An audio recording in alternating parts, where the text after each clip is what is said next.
Hi, everybody. Hi, Dr. Nick. It never gets old. Welcome back, everybody. We're here today to talk about Starfleet Academy. Go figure. It's the 300th review of the 300th episode of the 300th day of the 300th night. We're here. Yeah. Imagine what would happen if we did 300 straight days of reviewing. Straight days or Straight like days? Weeks? Oh, we'd kill it. We'd kill ourselves. Because there would be over 300 episodes to review, so we could do it. Oh yeah, easily. Yeah. That's depressing. Let me ask ChatGPT how far what episode would get into with 300 days in a row. Let me ask, because I'm intrigued. While he's doing that, guys, hit the like button. Hit the like button, and yeah, do all the things because we're gonna have a good time. There's 15 of you here and 10 likes. Let's get those likes up.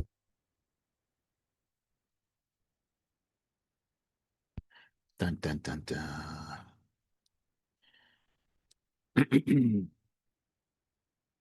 Vote in the poll. Go vote in the poll. Yeah, well, yeah, 7 votes in there. Let's get in there. 15 people here. Go, go, go. I want at least 200 votes.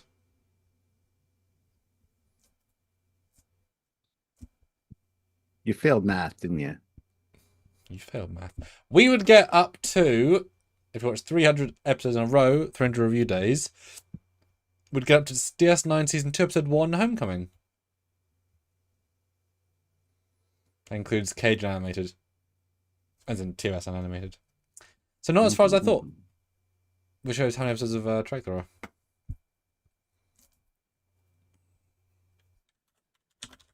Interesting.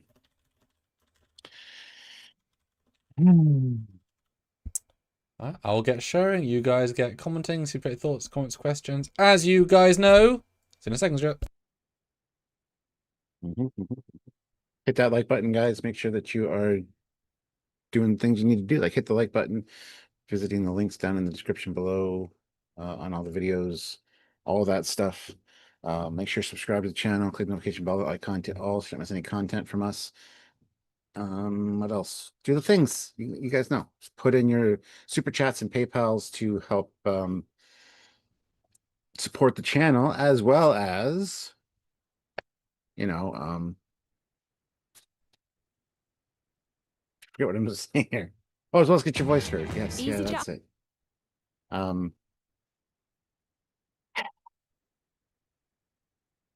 We love covering Star Trek. We love talking to you guys about Star Trek.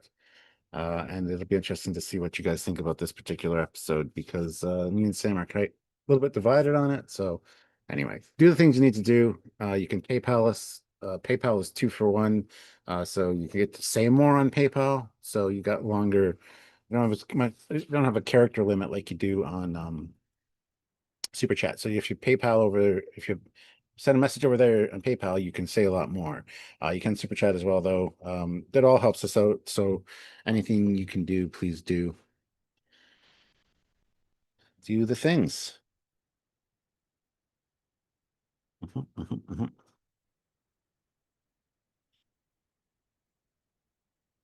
Yeah. We will get into what you guys are saying here in a second, but yes. So 300th Day is the episode we're talking about today, and it is the 9th episode of Season 1, and we will see how we think and we feel about it. It'll be interesting. I will say that. Last night's first reaction with me was really interesting. You guys had things to say, so I'm interested to hear what you guys have to say today. And yeah, this is almost the end of this season.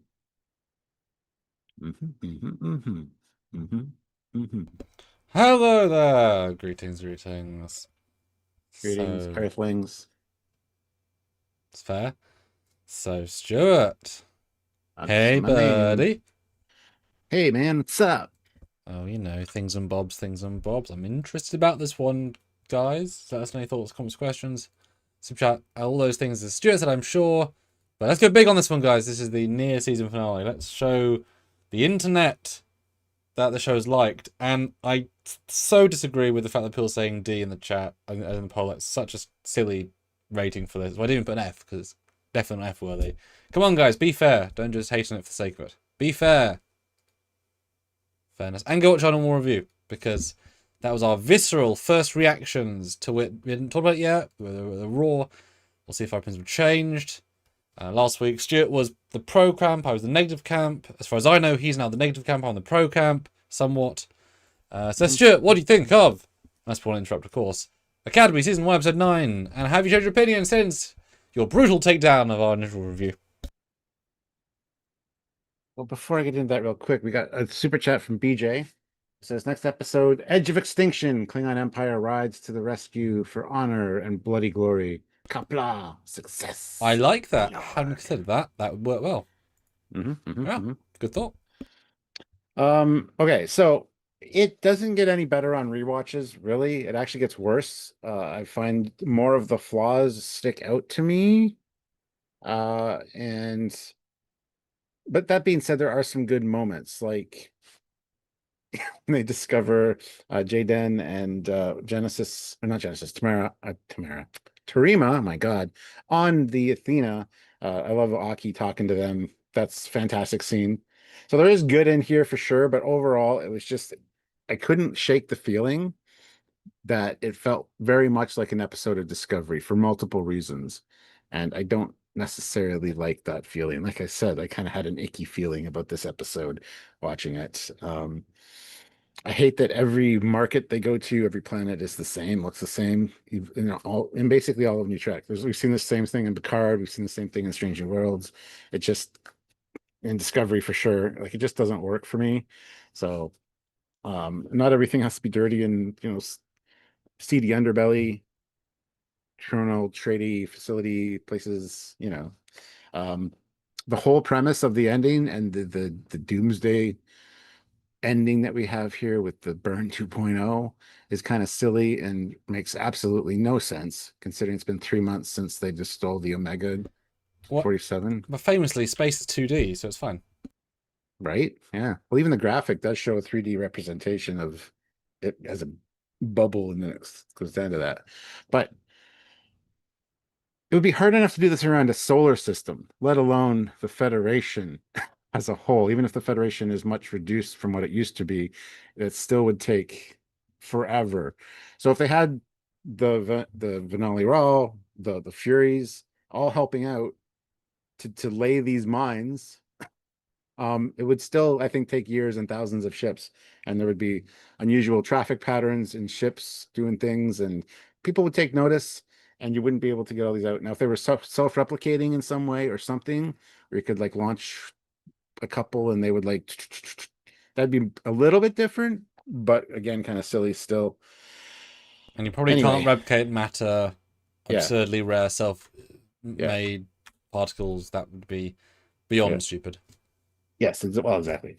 No matter which way they cut it, it's a stupid thing to do premise-wise. So Caleb's mom, it's all right. There's no emotional like resurgence to have her back. It was the first time. I kept expecting the other shoe to drop to find out she was evil or had done something, to I don't know, to do something bad, which could still happen. We still have another episode to go. So that didn't do anything for me. I think the acting was kind of underbaked on her part. Oh my goodness. Sam, the continuation from last week was good, looking at her old self and kind of not liking what she was in her memories was interesting. The fact she's requested a single room for next year is also interesting, kind of really hit Genesis, and it'd be interesting to find out exactly what her reasoning is for that now that she's got a childhood. The Doctor and Jet, I mean, did some good lines as well. So there's some good stuff there. The space scenes overall were pretty good, the few of them that we had. But then there was the tropes of the ships swooping in, a la Enterprise Picard season 3, and just beaming them out. It was kind of silly. I don't know. Yeah, I've watched it 3 times, and it just didn't really improve for me, honestly. I mean, the best scenes were the Aki scenes talking to the two cadets, and also the shuttle scene where they're all on the shuttle getting ready to launch. And are we kidnapping Genesis? Like that's funny. Those scenes are pretty good. But aside from that, it's just seems contrived that they're all in the same spot on the shuttle, and you know, just two of the cadets seem to also find a design flaw with the airlock, so they could also be there for the finale. No Laura Thok, no, it's just there's some silliness going on. So anyway, that's my take. Sorry, I rambled too much. I was doing ChatGPT math while you were doing Okay. that. So we'll get into that when we get into it. Cool. But guys, oh yes, guys, we always ask the thoughts straight up front. So put your thoughts in. We've got one. We've got Anna PayPal as well, Stuart. So put your thoughts in before I get into mine. What are people saying, Stuart? Because we want to hear what you guys think. Well, Hammerin says, Cap, you watched it 3 times, you poor bastard. Yes, I have to watch it once to get the screen caps and watch it. Then I got to watch it twice to get the screen caps with the subtitles. Then I watch it again with Sylvia before my first reaction review on Thursday nights. With her first reaction, which kind of gives you a different perspective as well. Yes. Yes, exactly. The right perspective, because she's a wife, and Sure. Yeah. Richard Kennedy, member for 71 months at the rank of ensign. So thank you so much, Appreciate ensign. it. Says, like this episode, best so far actually had plot. True. It's nowhere near the best in my opinion, but hey. The plot part I was referring to is better. Yeah, but it's very much a discovery. It's fine. Sasaguro 2000, 10 euros. Once again, they show no understanding of the vastness of space and the logistics required to build millions of omega particle mines and distributing them in the thousands of light year bubbles in a few weeks. Yeah, exactly. But time, distance, it's all been very skewed for them. They don't care. We've talked about this many times. Sometimes it's glaring, other times it's, whatever. So they gave up a while ago, and it is embarrassing, because it's embarrassing. Yeah. And I will eventually do a fan film where I use all the current laws of Trek, where I can go from Earth to the Great Barrier to Kronos in the same tea break. Oh, we have to grab something from Kronos. Okay, great, being up. Okay, go to okay, great. Like what? Yep. Yeah. Oh, no, yes. Warp away. It's fine. Yeah. And Chris Gwilym is yelling the Omega Directive. Well, the Omega 47 is a synthetic version, and the Omega Directive could have changed a lot in 900 years. Yeah, it would have. Yeah. 100%. Especially after temporal Cold War and people use things and bobs. I mean, yeah, all that stuff's different. And Sasaguro 2000 throws in 5 euros. So thank you so much. Well, at least something happened this episode, and Sam is now acting differently from before. Yes, indeed. Yeah, and just remind you guys, we are 40% lost for every super chat. So if you can, put on the PayPal, trekyards@hotmail.com. You get 40% more per, so that adds up very quickly. If you can, please do. And you can put a longer piece of information. So if you want to give us an actual review of the episode, that is the place. And a 10 equals, we get $4 more. But there's a PayPal as well, Stuart, and they all add up. So read that out if you can. Wow, what did you just say? Read the paper. My good man. Oh, Ray Ricks, £5. Again, not able to make the live. Really enjoyed this. Probably best episode this season. I like the fact they used the last episode to tweak Sam's character. My main criticism is they don't seem to have a sense of scale. Do they realize how big Federation is to mine the whole thing? Yeah. Exactly. All right. So Sam. Hello. What did you think on a rewatch, and has it changed your opinion? And are you looking forward to talking about it for the next 2 hours? Good. Some, yes. Perfect. There you go. No, it's yeah, I enjoyed it. I enjoyed it both times. Definitely quicker the second time, but not in a bad way. I was expecting a big cliffhanger of some kind, and I'm impressed that while it's a ludicrous plot in the scale of it, at least it's not a doomsday machine. He's attacking everybody. It's a defensive machine doomsday thing, which at least is different. We've never seen this before, and it does, from a pure tactical structure, it makes some sense, just not from the scale, obviously. The Venari Ral are oddly overpowered in this, which just comes out of nowhere. I suppose by jumping 300 days since the first episode, we're just giving them a year to build up their power levels, I suppose, but they could have done with every week like the Emerald Chain, which was quite well done, considering talking about them building up, but there's not that in it. The pace is fine. It goes pretty quick. I found the market scenes less long the second time around because the acting's quite strong. I said that the first time as well. The acting certainly helps. I believe Caleb. I sort of believe the mum. Her stuff varies so much, but I'm assuming that it's because she's playing chess in her mind of what she's saying. But I really liked her tone when she was when the friends turned up and how she changes tone. She's asked their fingernails. Some nice little touches. I like. Oh, that's a good idea. That's a fun strategy. The fact that she does come after the kids to try and save them doesn't feel cynical. The son was never explicit about who they were to him, so therefore her doing it felt more genuine. And while I there was obviously a line expressing she might be a villain as well, her vibe feels like even if she did do some bad things 2 years ago, like really bad, she's been trying to lay off the grid and do good things for 2 years. I got zero indication that she's a baddie from this episode, which is great, even if she has a few bad things. So I didn't really believe that she faked her own death, although that would fit in with what News Braca said.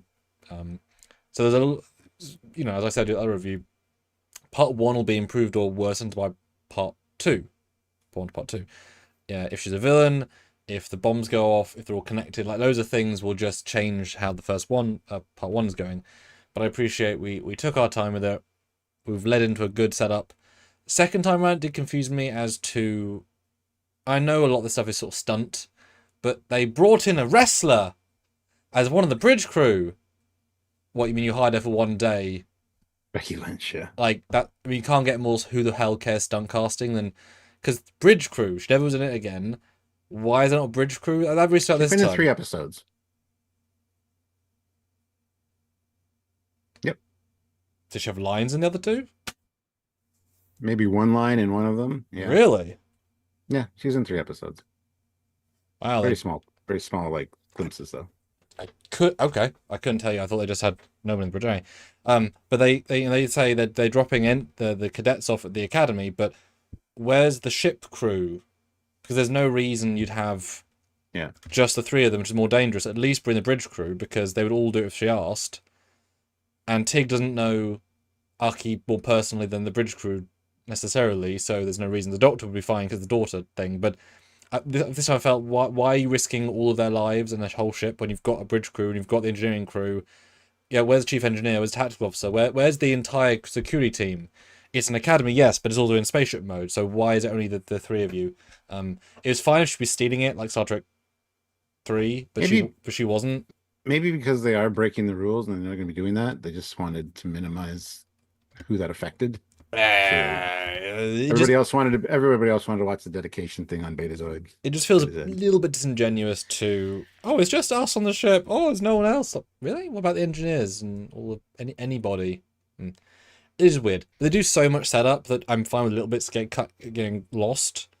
But second also time, the ending. So I like the first bit. The middle bit's okay. The mum bit's fine. The rescue moment is at least cool, but cool silly. But the second watch, from when they start leaving the atmosphere to the we can't get in, is so stupid and it's so badly made across every category. The acting's not good. Her captain's terrible. Lose them! Well, at warp, when they're chasing you at warp, you can't lose them at warp. That's not how that works, Aki. You know that. So ridiculous. 1 torpedo with shields up. Transports are down. No, they're not. It's an isolytic charge. No. When they're in the atmosphere. And they're not down. That's what shields are for. Are you joking? Every hit, the lights all flare down. It's like, that's not how that works, guys. At least no flamethrowers, but terrible. You can't use long-range sensors across the entire Federation. You never could. So, and then didn't for a second say tap into the data network and look. So I didn't catch it first time, but there's no way they would long-range sensor that there were signals across the entire Federation. That's not how that works. And if it was, they would have detected stuff. You can't have god-level sensors and at the same time not detect it when you're at warp a second ago. So they really don't care about their internal continuity when it comes to the mines a lot. And it's frustrating the second time because it would be fine to say, push the sensors to full and you only get like a very small part of the map and it's still constant mines. And they say, if this is the same as the Federation, we're screwed. There's no way they could do the whole thing. And even if they used the sensor network isn't real time across the entire Federation to, in 1 second, ask everybody to relay. It's not possible. It's just not possible. So the ending is significantly worse in second watch, but that's because they're just doing flawed things and they're trying to explain it in a flawed way and show it visually, which can't work. So, yeah, did you notice that about the real time thing and blah? Can't say as I did because I didn't really understand what you said. So Oh, I thought it was quite clear. Hopefully you guys got it. I was also reading comments. So. Fair enough. Yeah, real dumb second time. PJ says, is there actual crew beyond instructors? Yes. Sesiguru 2000, €5. Also maddening that they just forgot about the transwarp tunnel, that they are now somehow everywhere and right next to the planet when trying to get back. That's going to be the opening of the next episode. They're going to be like, they could use that transwarp tunnel, and they're going to have to fight their way to it, and they're going to meet New Spraka. He's going to be there waiting for them because he knows it's the only way out. That's close to where they were, or something. Yeah, I think it's going to be mentioned in the next episode. Yeah, like I said, this next week will be dependent because transwarp was so easy that it has to be so easy again next week. Yeah. You know? But briefly, Stuart, the math I did. So, as all ChatGPT based, it guesses based on one of TNG manuals, Federation's about 8,000 light years, give or take. Right? So I said turn that into a ball. What's the cubic internal volume? Because that's important, as you've said before. The actual volume is 268 billion cubic light years. Yep. So if we had 1 mine per 1 light year, which is still a long way, but also, if they're really going whatever, you need 200 million mines for what they did. Yeah. Now, if it's every 10 light years, which is actually quite a long way, and a bomb would not last 10 light years, as in the explosion couldn't even do a solar system, right? But the subspace damage would be the thing. I mean, it's every 10 light years, which is a lot further. You still need 2 million mines. So yeah, and if it's 100 light years, now you're getting to ludicrous. That's not useful at all. So you have to be 10ish light years for it to be potentially usable. So about 2 million mines. It's totally plausible in 3 months. Sure. Sasiguru 2000 throws in €5 and says, or what about the holographic crew members that were established in episode 1? Yes. Fuck. All the dots. Fucking. Yeah, it looks stupid. I can't do the. Yeah. Yeah. Okay. Well, let's get into the episode. So yeah, 300th day. They are done all their courses. They're done all their tests, their quizzes. And you got Genesis running through the hall pointing at people and telling people to come here. And I hate people like that. That scene just irritated me from the get-go. But hey, it's fine.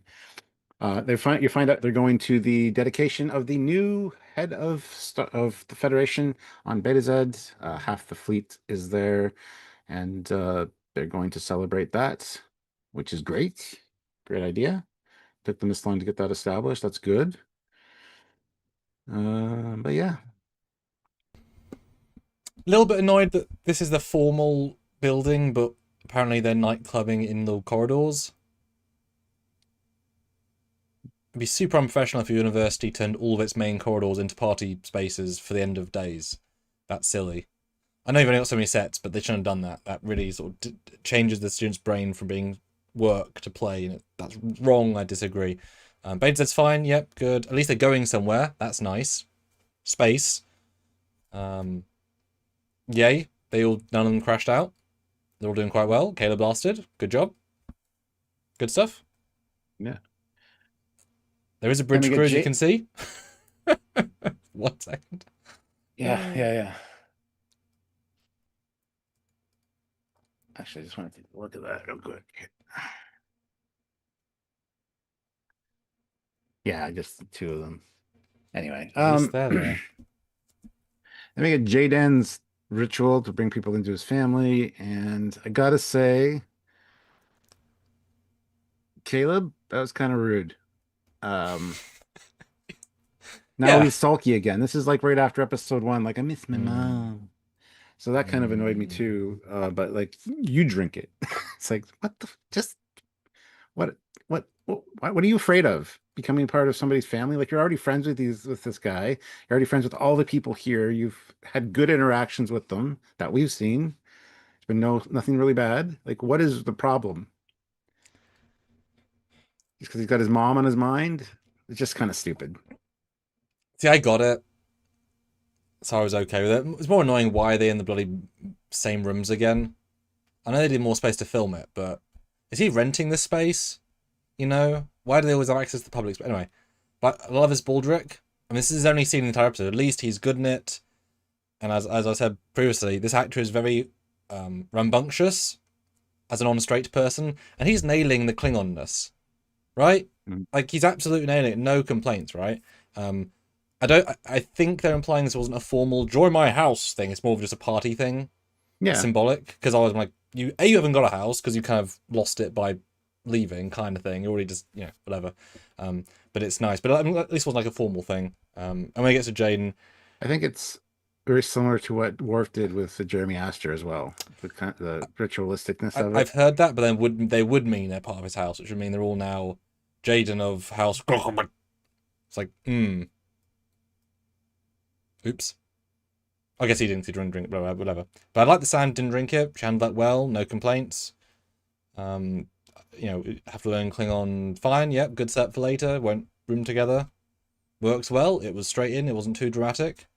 And then yeah, I get the energy of he's got a family unit he wants. This is not it, and if he understands Klingon culture and if this is more of a binding thing, then he doesn't feel ethically able to commit himself to this Klingon house thing when he doesn't want to anyway. But also he's trying to be his own thing. So I was like, yeah, I get it, and he was respectful. He wasn't dickish about it. I mean, obviously he's not nice, but he respected him enough to say, no, sorry, you drink it. I'm gonna thanks, but no thanks. So I appreciate the way he handled it at least. Mm. Yeah, wasn't a dick about it. That's how I feel anyway. So just denying the drink is dickish enough, in my opinion. But if you've been given a Susiguru choice by Klingon, 10 euros, another disappointment. They just do and the exams are done. How about some scenes of them studying group projects? Hey, you can help me with this quantum resonance thingamajig problem. Sure, yeah. Where's that guy with the glasses? Where's any of the extras? Well, there are extras in this week, but yeah. And I also did some more math, Stuart. Are you ready? Mm. So if they had 2.5 months, they had to develop the mines as well. That's fair, right? Give them a week to develop it. If they had 5, so this is how many mines do the thing. If they had 500 starships, which I would include shuttles, so pushing it, but 500 ships, you would need 4,020 mines total per ship. And you need to launch 54 mines per day per ship. So 3 mines per hour and 1 mine every 27 minutes. To cover the distance of the 10 light year idea. So you travel 10 light years every 27 minutes, drop 1 per ship, all day, every day, for that many months. Yeah, makes no sense. Yep. Damn. Then you get an awkward, although not very awkward, Turbolift ride. Because they made a play it was awkward, but they're chatting flirtingly the whole time. It's like it wasn't awkward at all. Yeah, she's very flirty with her little mannerisms, and Yeah. also I got to point out that I hate the Academy announcement PA system thing in this episode. There's 3 of them, and they're super fucking annoying, and I don't know why. I don't know if I woke up on the wrong side of the bed when I watched this, but my God, I'm really sick of them. They're not funny anymore. I don't give a shit about the Talaxian Furfly, which you're gonna, hear about in every episode apparently. But they're in it more than the lady Uck. That reference is in it more than her. God damn it, Yeah. But no, this scene is just like, I thought we had established what's going on with you two, and I guess we haven't. It just, like you said, it's not will they, won't they, it's they won't. So I don't care anymore. Um, but yeah, she said she should stop with the "come fuck me" eyes and just aren't up. Because if it's been 2 months more, they've obviously not got together, and he's been clearly respectful and nice about it, and she's like, "Hey, Caleb." And she'd be in the same classes Yeah, generally, so she'd be seeing him quite a lot. yeah. And all of a sudden, she's doing the same flirty. I mean, because the acting was so distinct last week as being repressed, that she's back to a roughly episode 2 acting. But yeah, talk about Yeah. mixed signals. And I'm like you said, they're done. They're not a couple. They're a failed couple because she murdered loads of people. Whatever. Moving on. I mean, I'm still not getting any flirting from Genesis. I don't need that, obviously, but there's nothing of that going on. But Yeah. season 2, right? But I was like, you didn't need this. At least I liked the goodbye moment. I thought that was really well handled. But this is like, at least if you're gonna do it, actually make it awkward. But he's too much of a Mary Sue with his dialogue, and she's too happy and flirty that what they're aiming for doesn't get achieved. It's not a bad scene. It's just tone deaf to how they've done the couple for the last every single week. Yeah. And it's also they're going up the turbolift the whole time, but there's only like 5 decks of the source of the ship, and then like 6 the atrium. So Welcome to Star Trek, dude. I get it, but stop. And also not beaming, but that's the whole thing. And then there's the short Kelpian comes in. I love how just not Saru tall he is. Always amuses me. He's like a runt at the litter. He's tall, but not that. They leave. And then we finally get the story starting. And this is where I was like, what are we going to have this week? Luckily, that was the worst bit in terms of like, moving on. Now you get plot with Admiral Grandpa. Because he's got really long hair that doesn't suit the character. And also, he looks really tired. He's got really dark eyes. He looks much older and much more ill, I would say. I don't know if he's actually ill as an actor, but this is the worst he's looked substantially, and it is very distracting to me. Sorry. I apologize. Yeah. What's happened there, Stuart? Find out that Omega 47 device has been detonated in Sector 953. As a result, no warp travel can take place there for a million years at least. If ever. Yeah. Yep. Real bad. Yeah. So, yay. The stakes are high again. We just came off the burn. Now we got to do this again. So it's fine. Which they reference, we can't let this happen again. We just got everything back. That said, you got transwarp drive, you got transwarp coordinates, you got slipstream drive, you got coaxial drive, you got the spore drive, which you obviously have. You've got the, what did you say the other ones they have that are in this show already? You remember that I don't. Pathway drive. And the one that was on the singularity drive. There you go. Get that working, yeah. So you're probably fine. As in, you're probably fine. But it's cool. I thought it was originally a Xindi weapon probe. Because it looks similar enough. And I thought that would have been kind of cool if the Starbase had some temporal Cold War artifacts. And they found a Xindi weapon sphere, which is obviously a more advanced version. And that was enough, because each one could destroy a planet, think Death Star. And if the size of the ship, if it could launch like 10, and they all warp out and all blow up a planet, that was already... Ooh. That was enough for me as a weapon, right? Them being mines is pretty devastating. Definitely thought Omega 13, because Omega, Galaxy Quest. Yeah. But at least it's a thing we knew, right? Omega's a thing we know, it makes sense. I'm fine with them being able to stabilize something. Fine with that. And if that original version was so unbelievably powerful, even if this is 1/10, that's still unbelievably powerful, right? They said one particle, which you and I both thought at the time, like red matter. Yeah. Because even the visual of it, like... is very reminiscent of that. So and they would have been fine with red matter, except the black hole bit, because that's really would have been awesome. Can you imagine the Federation space surrounded by black holes everywhere? That'd be more dangerous than warp. Well, yeah, and you could probably sucking all the planets like out. And you could probably argue to create time dilation because all the gravity fields. Yeah, exactly. But that's even. It would have been interesting, but red matter 2, no black holes. But it's a cool idea in general. That said, they make a point of saying. Because are they using it, and this is obviously a them thing, are they trying to use those mines to block warp or to destroy stuff? Block warp. But they have isolytic torpedoes they've had since Insurrection that can do the exact same thing. That's why they're banned. Like they had this tech for 800 years. Hmm. Just They do saying. say later the Athena gets hit by an I isotopic pulse. That's why it drops out of warp. I know, which is like a really mundane version of the thing. But I like how War College guy is here to help. None of his cadets are here, I guess. I guess they weren't invited to the party because they're not wearing Starfleet uniforms, so he's Mm. hologramming in, which is nice. Mhm. But I guess none of his people wanted to come along. I was worried they'd not be Oh, here. yeah.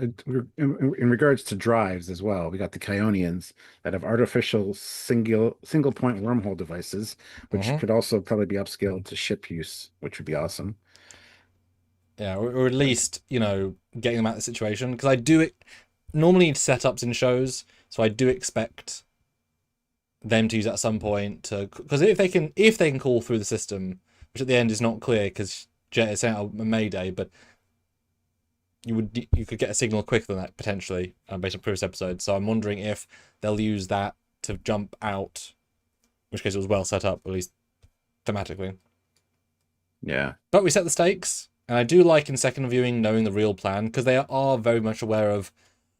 Like as soon as they said we're bringing the fleet back and the half the fleet's at basically I'm thinking, oh, this is fleet related. Like he's a smart cookie, is Braca. So I know I'm ahead of them in terms of I know there's something happening big, Mhm. but not what. But I like this time because even they know something's happening, but you can't predict it, right? There's too many. Because even just them dropping 5 mines, and 5 systems would be enough of a. Right, hey, Arky, I want 5 billion pounds of lithium. Otherwise, I'll bomb every single Federation member world. There's only 50 of them, and I got 50 mines. Well, that's enough of a threat, so you can't guess the big plan because there's so many options it could be. But boy, hard cutting from galactic domination to Caleb on his bed is such like a oh wow plot shifting right down, isn't Mhm. it? Yeah, this is just them hanging out. Sam's like, I've been looking back in memories of my past self, and I don't really like what I saw. And he's like, "No, you're good. You're cool. You were always cool." Um, and then they talk about being a genius, and he gets an alert because Aki give him access to the frequency logs or whatever. And he talks about his mom, and this kind of proves that he's not really a Mary Sue because it's very much like Sam's like, you thinking like a 20-year-old genius. Think like a 6-year-old. I was 6 once, like you. I kind of like that. Um, and it's like, oh my God. And it comes to the realization, does thing, which I still can't figure out exactly what happened there, but that's fine. And he's got 2 years of backlogged messages from his mom, which I'd be kicking myself in the ass quite severely if that had been me. So yeah, yeah, Yeah, because the worst part is that it was there the whole time, yeah, and it yeah, took less than 30 seconds to unlock it. yeah. That's what I mean. Like he's not Mary Sueing that, is he? Like He I, kind of screwed up there. because I do love the logic that he's so. I mean, he tried everything clearly except this kind of thing, but I do love the logic that she can't know who he is now, the mum. So all she knows is where he was at the last bit and what the 6-year-old would know, think about, use. But you can't go back to where you were because he's so used to surviving now. So I like the logical leap, and I like Sam saying it. There's a nice flow there, and because now Sam's more self-aware, because now she's more evolved, whatever, that all Mm, tracks. But yeah, it is a bit daft to think that all he has to do is input a keyword into a yes, subspace yes. something, and it unlocks. Where are And the these things logic here, stored? the logic here is broken because he Excellent. says, I tried this so many times, but not since she broke out of prison, which was 2 years ago. Well, no, he tried everything apart from this code. He tried to input things. Like, he knows the frequencies, but he hasn't got the code to unlock what's hidden in them. Now he has. That's what I said. That's why he's annoyed, Yeah, because but he that's just thought of incredibly this. stupid because that's what they've talked about since the first episode, this Ashani thing. But he tried everything else, right? That's the point. He tried everything else, and that's why he feels dumb, because it's, like, bleedingly obvious. But I'm sure they said lots of things together. It's not like this mum said, this is our secret passcode. It's like, this is a moon we love. He just didn't try the obvious, one of the obvious. I'm sure he did try other ones.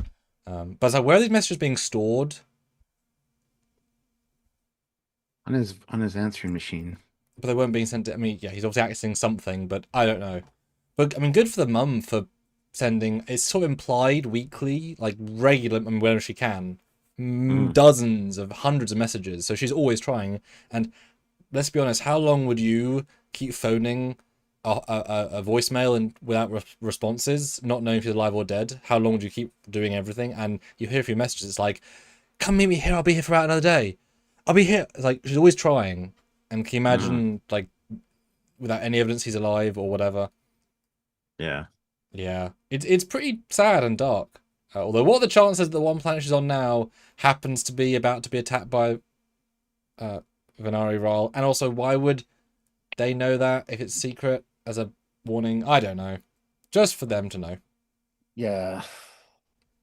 Hey, and then the next scene, you get them strategizing. Why so many ships in the Iridani system? Navarre. It's like, oh, I can't believe I forgot they rejoined. I can't believe I forgot they're not called Vulcan anymore. That's very much slap the audience in the side of the head and go, remember that the Vulcans and the Romulans now live on Navarre and it's not Vulcan anymore? Didn't need to be said. I thought that was really strange dialogue between these two. I mean, I get it for her because she lived when she was around when Vulcan was still a thing, but I don't know. I Because think it was stupid. I'm pretty sure Navarre was like 30 to 40 years ago they changed it. Yeah. It's 20 plus, so it's a huge percentage of his life, and she was in Starfleet at the time. I mean, Rejoin the Federation, sure, that was like 3 years ago, fine. But Yeah. not new, guys. It's pretty much they would remember. But yeah, that must be a setup for next week, with the Navarians being useful. Otherwise, that line's entirely superfluous. I mean, to the point of being silly. Maybe we'll get Romulan cadet lady who's a beta who phones home and says, "Hey, get us one of those old scimitars out of dry dock." Then they'll warp in and blah blah. You know what I mean? That might be a setup. She feels obligated to help. There's But no picture on this in the image, by the way. oh yeah, don't worry about it. The slight glitch OBS. Oh, fine, it's fine. But he overhears. I love the fact there's no like "Bilil, come in," just allowed to go in, whatever. But I do like his acting here. The way he does this, you can tell in his brain he's thinking, "I'll do it anyway," but also, as he says later, "I don't want to put her in this." I like his acting a lot. They're actually quite good at doing non-acting acting scenes. So the acting's pretty good in the show, for the most part. So he does a good job here. I just don't know if I buy that he wouldn't tell her, like pull her aside, not tell the war college guy, but be like, you know that thing we've been doing since you found me and you said you'd help me with and promised? Well, here's the thing. I know we're having issues right now and you can't move the fleet there or any ships there, but I found her. I got the sense it was a 49-51% thing. Maybe. Almost any other situation he would have told her, as he has various times, but they're about to be attacked. He knows she can't send the ship. There's too many things that he can't risk it. But he doesn't do it in a dark way. He does it in a matter of fact way. So I buy it. But well, that said, as Sam says in a second, he hasn't got a plan for how he gets off the ship. So he ain't thinking. It's presumably the same like 10 minutes. Even to the point of when he goes in a second to see Tamara. Terima. Thank Terima. She then awkwardly runs after him to go to his quarters and finds Jaden. But the way they frame that as like minutes later, but he's already left the ship and done all that bullshit, which therefore must either it's taking minutes or she's waiting a long time. Yeah. So it must be very, very short, these moments. So if he's just reacting, I kind of buy it. Yeah.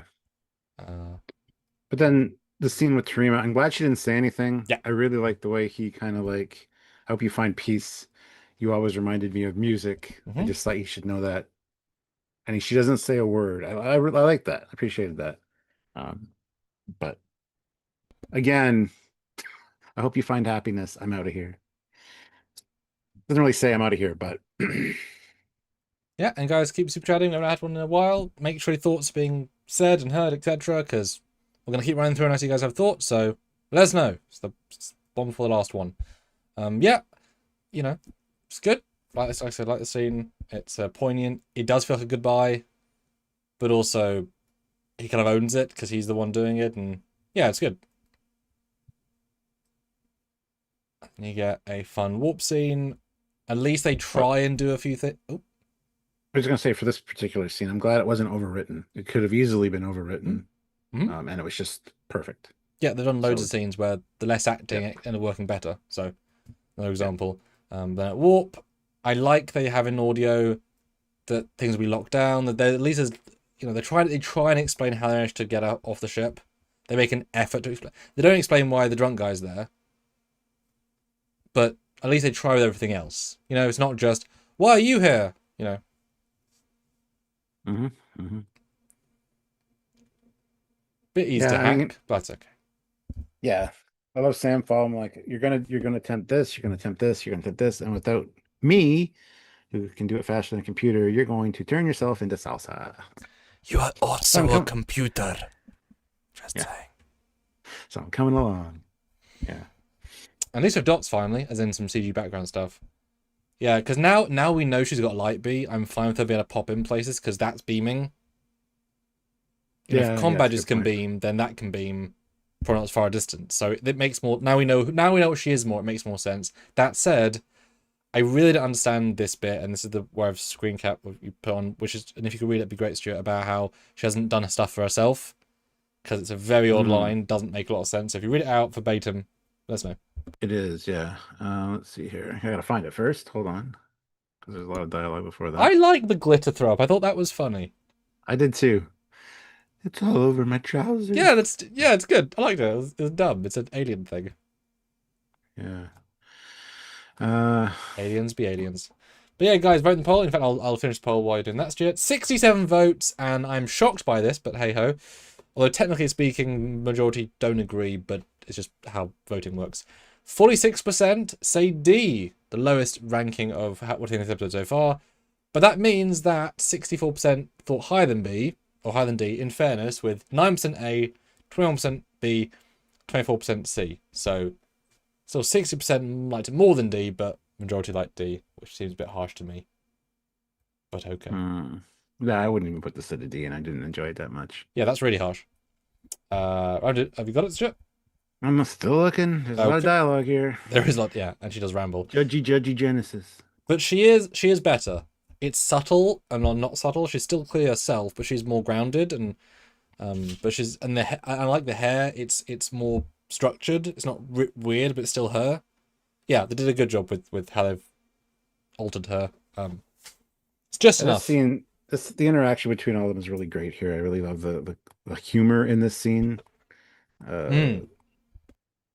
Let's see here. Maybe it was earlier than I expected. Yeah, that's right near the start before Genesis walks in. Oh, there we go. All right, you don't get to decide what I risk. No one does. I haven't done one thing that hasn't been programmed in either of my lives. That's not living, and I deserve a life. It confused me too the first time. Well, every time, because you'd think the growing up life, every step of growing up and interacting with the doctor wasn't programmed. He would have treated her and nurtured her like a parent. So that wouldn't have been programmed. Although I know, I think I should know what she's saying. I'm finally old enough to get out of the house. Now I can do what I want to do because I'm an adult. I'm not gonna be told what to do. Because she snaps at Genesis and she also snaps at Caleb here, saying basically, you don't know me, you can't control me. I can do what I want to do. And it feels like it's very much like a angsty teenager that just got out of on their own and they don't want to be told what to do by anybody because they've been under the strict guidelines of a parent. Well, they're not played angsty, thank God. Are they not played ecstasy? Not played angsty. She says it with the resolution, not angsty. She's been angsty previously. You know what I mean? Oh, yeah. At least I would say. Yeah, it's more just a case of, I mean, everything she is a program. She is a program, right? That's definitionally what she is. But well, we are too. Then we're organic programs. Sure. But she's coded. We're not coded. She was coded by an alien race. We are genetically coded with DNA, but not intentionally by anybody. She was intentionally coded by her makers, so it's obviously more. And she was put here to be this. But anyway, but she's saying here that she's never done anything of her own mind. but there's been several episodes where she did stuff out of her own mind against her programming, like hanging up on her creators and blocking them out. That was that entire episode doing something for herself. So it's a just incorrect statement that comes across as vapid, because like the whole season you've been going against what your program has been, like getting drunk and are you saying that was now part of the programming? I guess you are. So that makes episodes redundant. It's just it was a stupid. So I just forgot they're an arc to have a line that sounds nice. But we have watched the season, guys. We do know what we watched. Just saying. Yeah. But they find that it's going to take a few days in the shuttle, but there is a wormhole, or sorry, not a wormhole, a transwarp corridor that'll shave 30 hours off of their time. So we're going to do that, and they have to catch it in under 15 minutes. So they start to take off with Genesis still on the shuttle, and are we kidnapping Genesis? That's just great. Yeah, these scenes are really fun. So there's a few actual laugh lines in this episode which I appreciate, like later on that's design flaw, genuinely funny. No, Genesis just there to check out. She's been assigned just the lockdown. She volunteered. Yeah, she volunteered for shuttlecraft. Just lock down the bay. Makes sense. Drunk guy's following her. I guess because friends. I mean, they're possible. She's not wanting to go kidnapped like that. That all works. Don't want to. Although you would think they could go bloop, Genesis to security. That'd be me. So they don't do that. It is obviously very unbelievably contrived that there happens to be a transport conduit on the warp path. And the way they frame it, they drop out of warp and it's already there. So yeah, that didn't. Yeah, that's just dumb. So that's nonsense, utter nonsense, and it happens to be because the transport network is not such that it's only one-to-one location. So obviously they went into a network and picked their destination, but the chance there be a Borg, we assume, transport conduit on the way between these planets, and it works towards Alpha Federation is, I mean, it is laughable. The visuals of what they described of creating a warp bubble to be match the Athena's warp bubble, to then do this and then find nothing is represented here. It's just silly. So at least they have some this, I guess. S1 says, how do you feel that they did absolutely nothing with Sam's giant character change? They did. Did lots. What? They did lots with her character change. She's not annoying. She even addresses the fact that she was annoying and she doesn't like it. Yeah, what? She wants a single room next. She doesn't want to bunk with Genesis. She tells Genesis and Caleb both that they don't know her. She rebelled. They don't know what she's capable of, and to shut the fuck up, essentially. She worked out how to communicate with the mother. She worked out where she was. Like, what? It's like the biggest development of the whole episode, really. Yeah. But I definitely think, and I probably put like $10 on this, they just ran out of all of the money. So there's so many moments in this where they need several space effect shots to tell the story, because it is laughable. They drop out of the warp bubble and then fly into the anomaly in the same shot. There's zero chance of that, just math. Because that means also, it means the ship was flying over a transport conduit, an open one. I mean, I know for like less than a millisecond, but it's laughable shot. Whereas you needed them to go and then out again and pop in to show the visual of time passing. Like, I'm okay with them being smart to say, we say 15 hours travel, whatever. Fine with that. I'm fine with it taking 30 hours by shuttle, but 20 minutes by the Athena, right? Because they do the same trip in not 30 hours, but it's a big ship. I'm fine with that. But although also how many decks do you think is on the Athena? Including the atrium? Yeah. 16. Maybe 20. Okay. Because look in the next scene on the left on the display. It says navigation shuttle bay deck 30.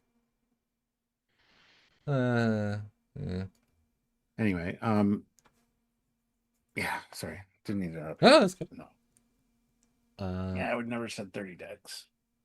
Not really. And then Jaden is in the quarters. They didn't lock the pad for some reason, even though it's super secret mum knowledge. And it's played like a comedy skit almost. Where's Jaden? Look. Oh no! Like it's played for comedy, even though it's not funny. Yeah. That's good in his Baldric though. Yeah. Oh, the scene in the shuttle where the Uh, port nacelles down. Nobody panic. We have two nacelles. I thought we had two nacelles so we don't just fly in circles. Like there's again, the scenes on the shuttle with the interaction of these guys is good. I do enjoy those. So my only issue is that they didn't bother changing the outside effect. It's still the same warp effect, even though it yeah, transwarp, and it does not. So they just didn't change that, and they yeah. should have. So that was a mistake. There's no space shots, which makes it feel claustrophobic and cheap. In it, you need at least one, and the amount of ADR here is really distracting. The first time I could sense it, but second time, there's a moment here with Sam when the camera's doing this, and it's like, and her dialogue's clear something else. They just obviously just threw on, and it's throughout this episode. There's various times they've just not. ADR is really bad in this episode. Did you notice the one I said earlier, Remind where me. he was yelling at Genesis about she'll never live up to her No, admiral, I and then didn't. they cut to the view of her, and she's I and his didn't. dialogue is like so more calm. It's just really bad. I noticed at the end in the last scene, it felt like they reshot because obviously any actor's still on set, right? If they want to reshoot for season 1, they just get the actor back in season 2. They easily could change the ending mid season 2, right? Easily. But there's a bit at the end where Aki's at the screen and she's saying dialogue, but they cut to someone else with important dialogue for the story. But if you were changing the dialogue for the story, you just have her at that station say everything on a different day and then cut around it and you'd have a new story. So I felt like they reshot the ending a bit because it wasn't connected, and you tend to only do that when you're hiding something because otherwise you just use the acting because they weren't motivated by moments. They were just like cut away for no reason, cut back for some reason. I don't know. It felt distracting, and then they definitely did a lot of ADR and thought they could hide it by not being able to see their mouths properly. But you just kind of sense there's a disconnect. Yeah, ADR is really awful in this episode. Um, I noticed it twice, and yeah, I didn't notice this one specifically, but I'll have to go back and watch. And awkwardly, the transport conduit is also in the atmosphere basically because this is exceptionally close to the planet. This is spitting distance, which means That surely being the said- planet then surely said the transport conduit was opened. Are we being invaded by the Borg? I mean, this is alerts. Maybe that's why the bad guys showed up early or there. But you'd think of an IRL be like, oh, a transport conduit. That's crazy because we can detect this. Pretty valuable planet to have a transport corridor right there. Yeah. Well, yeah. Which it wouldn't be a trading post like this, then it would be much more. Anyway, it's fine. Into Federation space, into Beta Z. That's quite important. That's the fucking head of the Federation now, Stuart. They've now got transport conduit right to the head of the Federation. It's not near Beta Z. They're well en route. We don't know where the transport corridor goes to. But I'm saying they were still same day to Beta Z because they have to do the travel back. It's the same data everywhere. We've talked about this many times during this new Trek. I'm trying. We got a nice shot of the front of the shuttle. I do like the shuttle design. Yeah. Feels very Autobot, but still, it's fine. Yeah, it reminds me of the Pole Jumper with the back of a shuttle. I mean, it's absolutely fine, you know? Absolutely fine. But the ship's damaged, and then back to the... I somewhat like the I'm not here joke twice, but I felt like because Tig knew the joke was coming, she sold it too flat. But Tig's also a flat actress, so I'm like, that's kind of... No, it was great. It was fantastic. You guys look guilty. Yeah, guilty as hell. Yeah. Very short scenes. Yeah. That was the whole scene. And a quite expensive shot of Udek. I mean, it's all very low polygon, but at least it's, expensive looking. It looks like something out of a Marvel movie, or it's just ugly. But at least we had some setup shots of the combination of LED wall and market. I think it's probably the best integration of the wall this season because they have these big pieces that are far enough away to give depth and color, but they really pack the foreground with stuff. Because if you look at this, most of this is real. They have loads of tents. Tents are filled with stuff. There's smoke. Stuff's happening, so it is one of the best integrations. It just feels like everything else. It feels like Star Wars. It feels like Marvel. Like I said, it feels like it's not a good looking set. I wish they would just not use it anymore. I get it. It works for some things, but it's just I don't know. Well, the irony is, I don't know if I'm the only one that feels this way, but these scenes are just ugly. See, I knew what they were going for, which is another planet. And not a black market planet, just a trading planet. like I say, I appreciate how much money is spent and setting up this environment, because this thing is crammed. I mean, I kind of feel like I can see they've actually shoved the tent up against the wall to give full space, and again it hides the blending. I mean, this is probably their best work so far for this show. But it would be nice if once they went to a planet where civilians can have nice looking stuff. You know, you can have a trading market that's somewhat dodgy on the underground. Just anywhere else. Now, I like Discovery Season 5 when we went to the Sand Planet. That was nice and bright. That was a good market. Yeah. Just have somebody wear yellow or red instead of everybody wearing black and fucking brown and beige and drab and no color at all. Because they don't... This is not meant to be a black market dodgy place. It's just a market of a place. Nothing special, right? There's no indication except the guy beats someone up. That's just... You don't know the context, right? Whatever. You know, these... Yeah. Yeah, it's what it just bugs me. But it's fine. And every time you see one of Morn's people or species, I was bald. They didn't get the memo that the only reason Morn was bald was he was storing latinum in his stomachs. I mean, maybe they all got bald in the century by some sort of anti-hair virus. Sure. I also thought he looked very much Assassin's Creed. Did Caleb with the vest is and the way I thought Mortal Kombat. It's not a bad look, but it's so very ninja. Yeah, and the mask was like, "Oh, a secret." The thing is, you have to blend in by not blending in.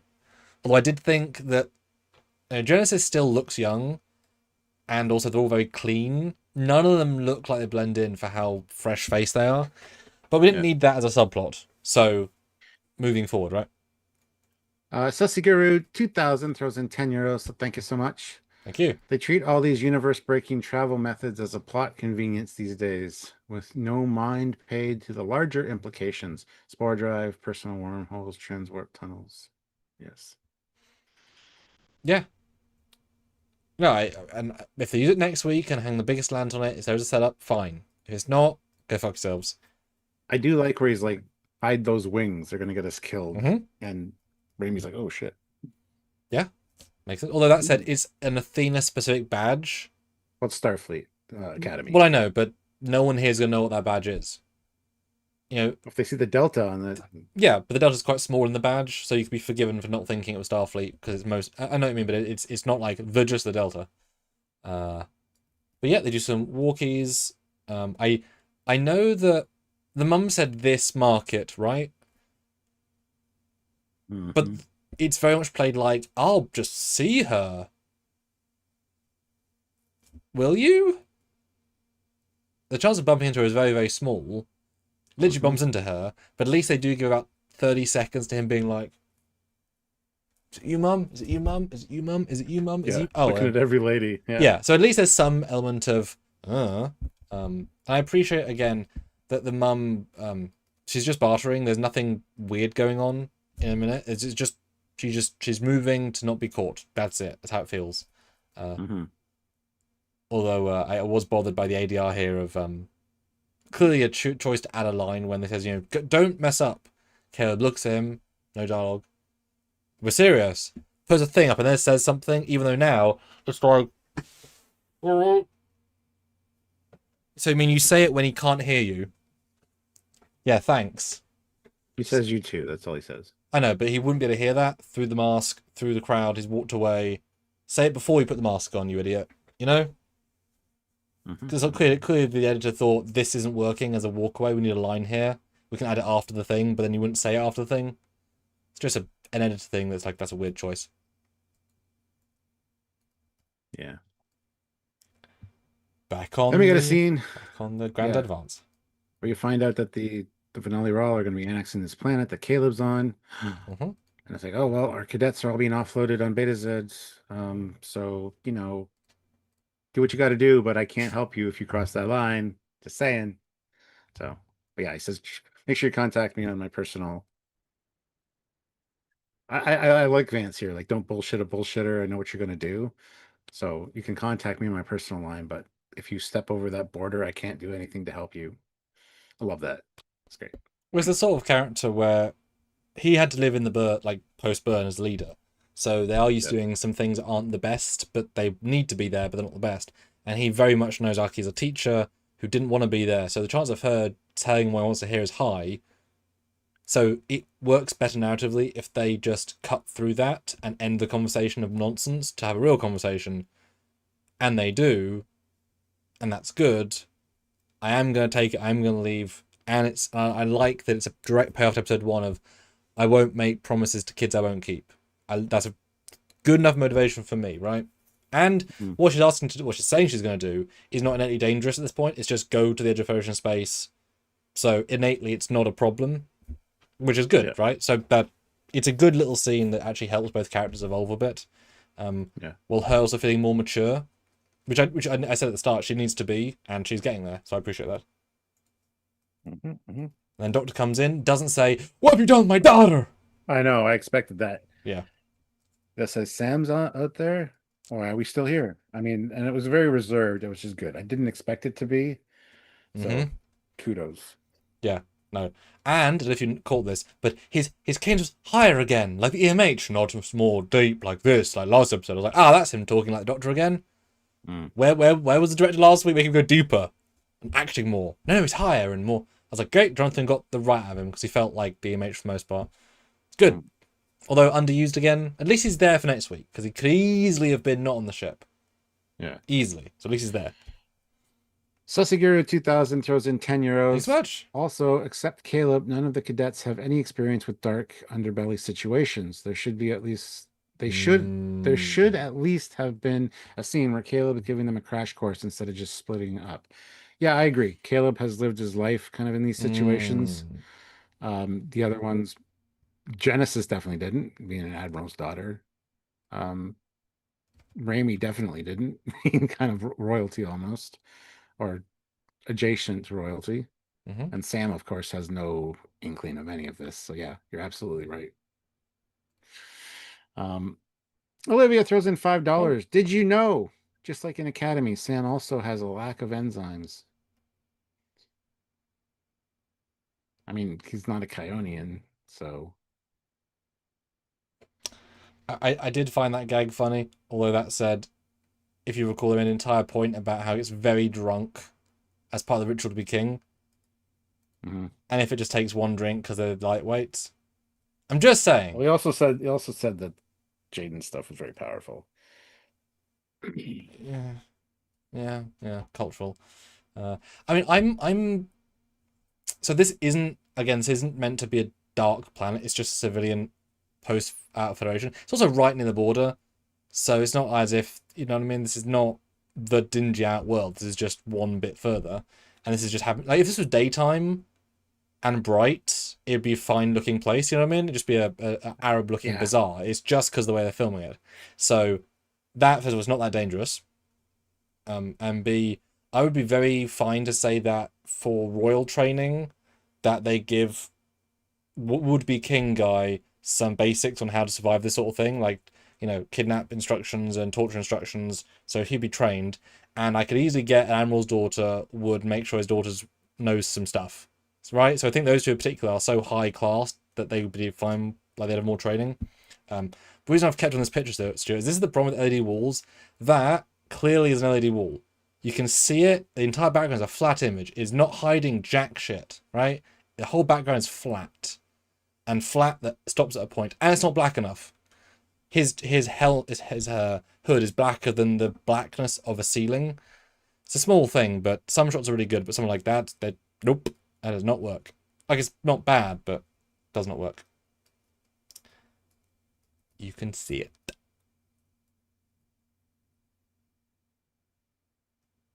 Yeah, but we got Caleb peeking for his mom, and he's following this one lady around that he suspects might be her because he heard her voice. And yeah, she basically asks him if he wants to die with a knife to his throat, and then it's like, oh, I recognize you. Also, I quite like the Romulan guy. Good costume, good look. That was a pretty nice. It was very Picard season 3. It seems like one of the Romulans that was fighting Raffi and Worf. Even the same coloration of the sets, the green lighting, it just feels like it's something that was on the editing room floor from Picard they just brought over here. That'd be hell of a reuse. I mean, it all looks alike. Just it's annoying. But we got Ferengi selling food. Nice little, spent money putting that guy into makeup for 7 hours just to be there in the background. I kind of liked the lack of dialogue here. Makes sense. She'd put a knife to his face. She's being tracked. Makes sense. He's so stunned. She can see something in his eyes that's an emotion she's not seen before, really, until he says "mum," and then it all de-escalates. I like it. It works. You don't need to oversay it. And he does sort of regress a bit to be more of a child in these scenes, which makes sense. But there she is. I think I was so. Where are we going with this? I don't think you're meant to think as the audience, it's the mum! Because, well, yeah. Right? Well, yeah, it's the mum. The whole thing's been leading to that. But thinking, what are we going to do with this? Right? So I felt, okay, what's next? Yeah. Sasigiru, 2005 euros. A whole planet, Caleb just stumbling around, and he just happens to bump into his mom. Not only a whole planet, she did say she's going to be at this specific market or bazaar or whatever it is. So, but still, that's pretty big. There's a place in London here called the Gibraltar Trade Center, which is basically a flea market. Good luck finding somebody in there. Even if you knew the time they'd be there. Yeah, my sense is she'd said, I'll be at this bazaar at this for this amount of time. So he knew the range. They could have done with one cutaway to them doing bizarre selling stuff and then just have a fucking tricorder and scan for another human. Just little hidden under a cloak. Because how many humans per se would be there? Female human. Well, not just that, with DNA that matches him. Stuart, Athena picks her up within 3 seconds of being in the solar system. So everyone knows who she is. It ain't a surprise, right?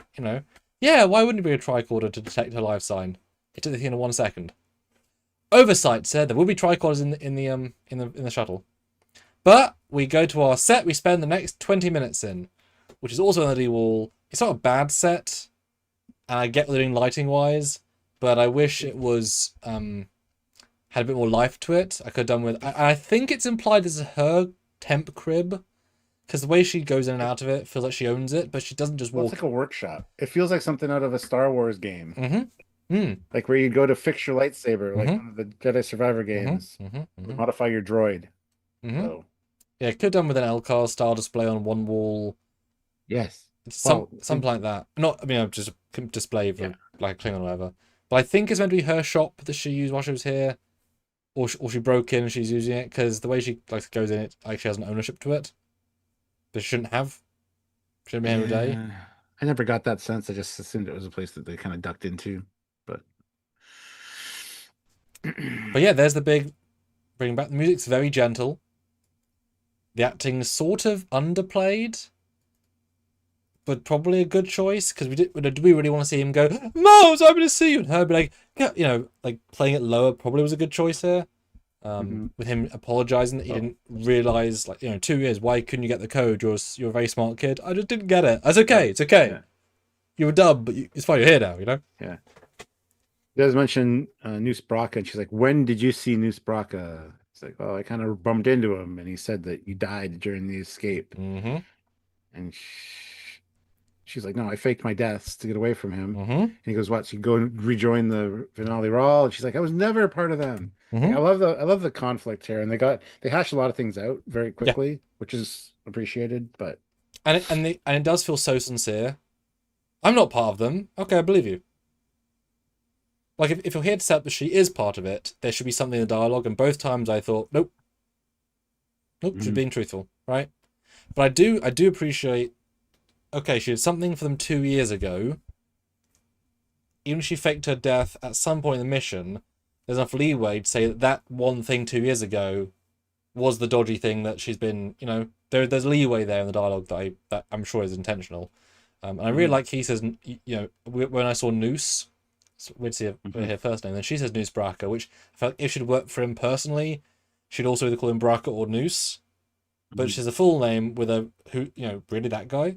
Subtle, but I liked the way the distinguished that, and the tonal shift was really, really good. It was interesting. They call him Nustifer, which is his full name. Big N.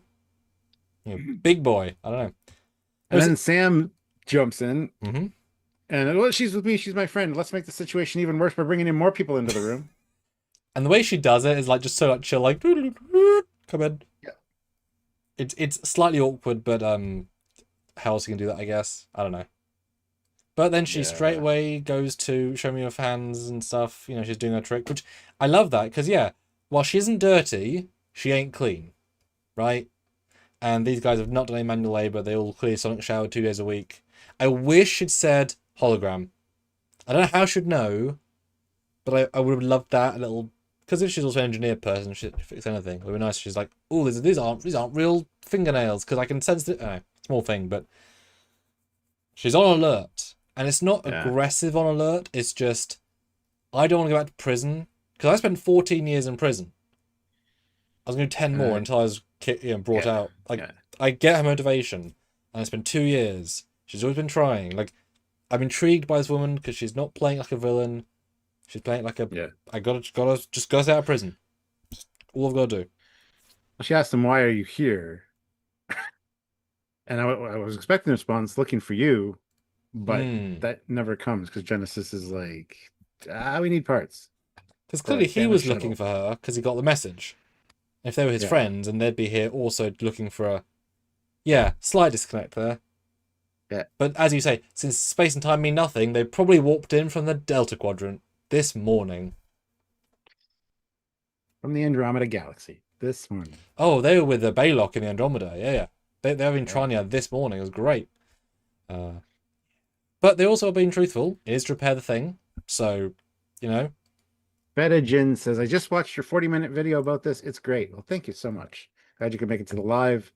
Get a little more in-depth in the lives. Plus, you guys can help us by bringing up things that you want to talk about or things that you've noticed. So, PayPal or Super Chat in if you're able to. Speaking of, let's hold on.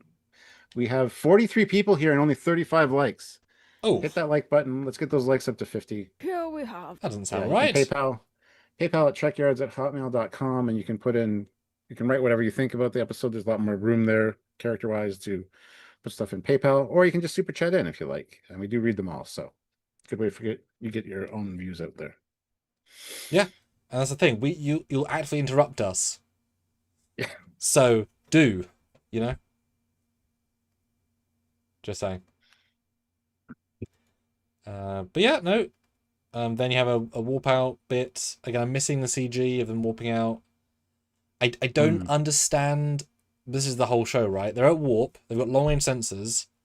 Then the second they drop out of warp, they detect a mine which is not near them, is somewhere else random. As the only other mine turned on. Why?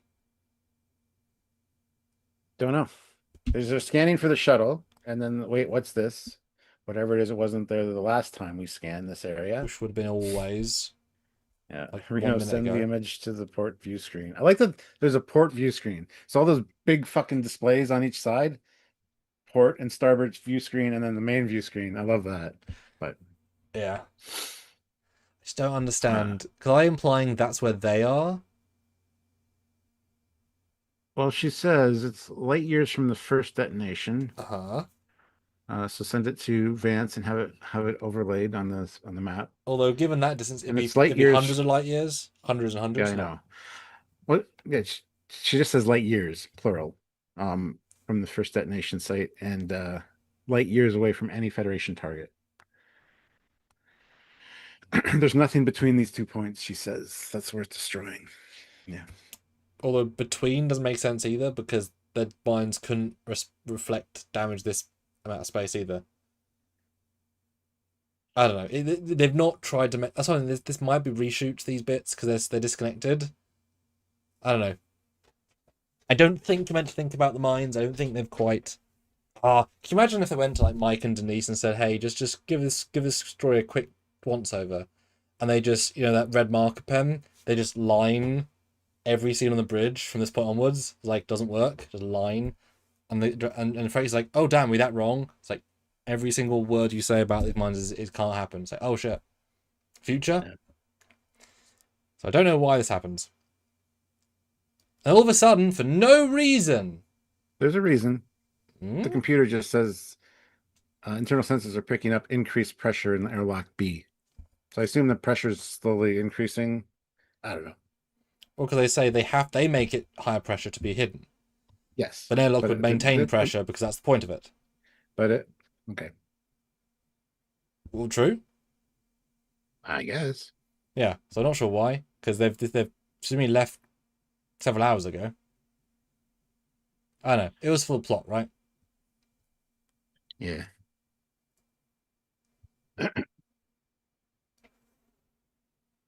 So yeah, they beat me to the bridge, and it's Terima and Jaden. Ready for I action. love this. I fucking love this scene with Aki. Are you serious? Explain yourself. No, don't. Don't even bother. That's great. Look how flustered she is. Well, I mean, she was, I think, kind of embracing the fact that we're not a suicide mission, but this is a real thing, and I got 2 kids to worry about, and also More. 2. Well, you probably get 2. And they stowed away really easily, and that is one of the best lines of the entire show, right? Yeah. And Fetijin throws in €250 and says, "Good Trek talk for the win." Absolutely. Make sure you subscribe to the channel. I know it's a new name that thank you for joining us. Subscribe. We do multiple lives a week, same time here. So join us. And yeah, when new Trek is on every Friday, we do these complete review and breakdowns. And we're going back to the start with TOS after the Academy ends. So if you enjoy TOS, or if you don't enjoy TOS, I want to hear these full detailed breakdowns. Well, I'll actively try and be as looking at what's being said, work it out. Join in for that. I like the whole, wow, that's the design flaw. If the pressure is increased by 0.029. Interesting. It's just a nice acknowledgement of shit goes wrong sometimes. And you calibrate these things for certain ratios, and no one thought that. I buy it. One of my favorite lines so far. And Fetijin says, "Yeah, I recently found your channel and subbed. Well, thank you so much. We appreciate that." Appreciate you. And then we get another fun joke of, "All right, you guys need to go somewhere to the brig." What? No, to the office. What? Doc? What? It's very much a dad thing. Like, send him to the brig. Well, he's pissed, and you can tell. And it's a nice. He wouldn't always say that, so I like the fact that it's a very small line, but like, yeah, he's not happy today. And Aki saying, "Cadet Sidal, your father is going to lose his mind." Like he's the president of Beta Z. It's a very important thing considering that we're, yeah, that's great. And you were literally going home today. He's expecting CB men any second. I am, though, and I don't know what you think. I'm not against this, but I'm intrigued that we need these characters part 2 clearly, right? Because they don't really do much in this part. But the way they're presented, they're these tiny little moments of we gotta like on a pond, we gotta throw the rock and gotta jump just to get them to play pace B, because they just are here and they're there and they're at the end. Mm-hmm. You know what I mean? It's so minor. But does it bother you? Yeah. You just think it's just at least they're doing the setup, right? What do you think? It doesn't bother me. So they just don't say anything. They have very little presence in the narrative. Well, they're going to be important for the next episode.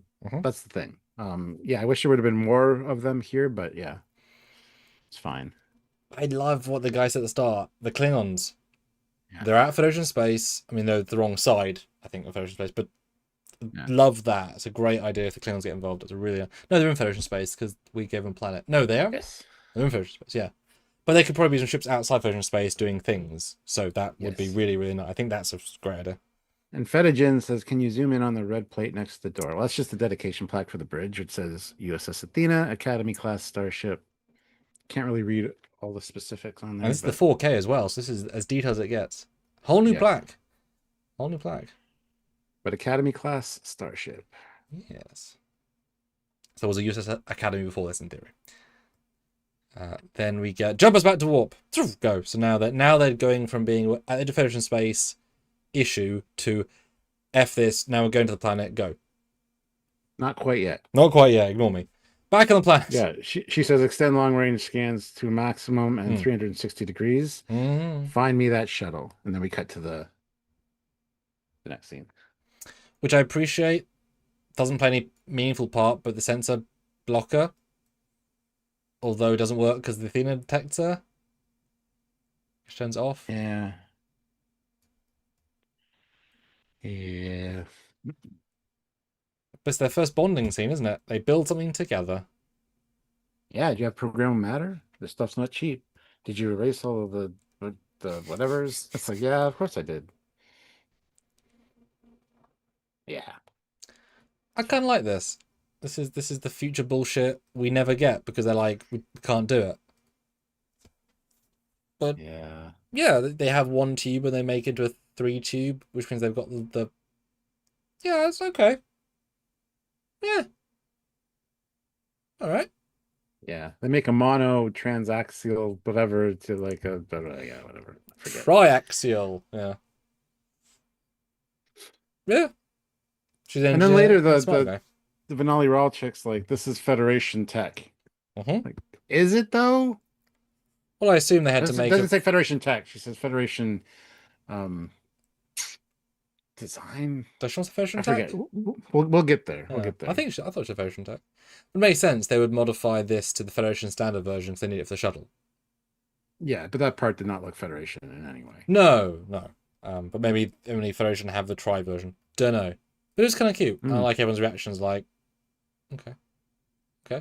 Back on the ship. Very quick cuts here. This is where like getting some transmissions from Ukek. What do they say exactly? Too much interference from this distance. Well, no shit. Yeah. I think they're out of range. Can we hail them? Yeah, there's too much interference. If they're on Ukek, how'd they beat us there? They talk about transwarp. Yeah, it's Jet Reno. Somebody pointed this out. Boat, where she says, I'd put money on it if we still use money. And somebody said you would think in 900 years they'd have different, and they would. But Jet Reno is only from like pre-TOS era, which is still close enough to our time to have these sayings. No problem with that. I thought it was funny. I mean, the actress probably 55, 60, dyeing her hair, and the character's probably 70 because you look younger than you are, right? Yeah. So if she was from TOS, pre-TOS, then her mum was probably alive in the Third World War with money, or at least the grandmother. Yeah. Yeah. So she it would still be a thing that would be said. Yeah. So she probably if she has the same home as her family growing up, they would have had money left over from them, right? My mum still has shillings, which sound absurd because they're so long ago, but they would stay in circulation for a long time as kept things, so she would understand the concept. Like she, not her physically, but and we still have sayings like "let the cat out of the bag," which because people would buy piglets that were in sacks for like raising for meat and stuff, and people would sell them cats because they didn't want the bag to be opened. So you're scamming people back then, selling them a cat, thinking it's a pig. Didn't know that. And that's why you let the cat out of the bag. You look to see whether it's a pig or not. That's where that saying came from. So we still say shit like that. Wow. Yeah. Huh. Yeah. Anyway, I just thought that was interesting. That's great. But also, of all the characters, she's a little bit scummy. Just a little bit. So I could see her doing some black market stuff in her own era and dealing with money with aliens that aren't Federation. So it's not my favorite line, but yeah, you can. If the doctor said it'd be weird, but she said it, so it's fine. Yeah, and then they talk about Vance. Yes. Having received her message. He's like, he received it. He just didn't respond because he didn't want to give me a direct order to do anything. Yeah. So then they say, go for it. Let's go. Yeah. No, it's a... See all you turkeys in the brig. Yeah, it does help having less characters in a scene. You can focus it more. But yeah, good logic. You know, I mean, let's be honest. How many of us ask for forgiveness, not permission, and then the thing with that is happening for, they haven't got a problem anyway. Had we asked them, I've said no, but because it's a common thing in all sorts of things. I mean, yeah, often you're punting something cool. So if he doesn't say no, then she hasn't broken the rules, sort of. Yeah.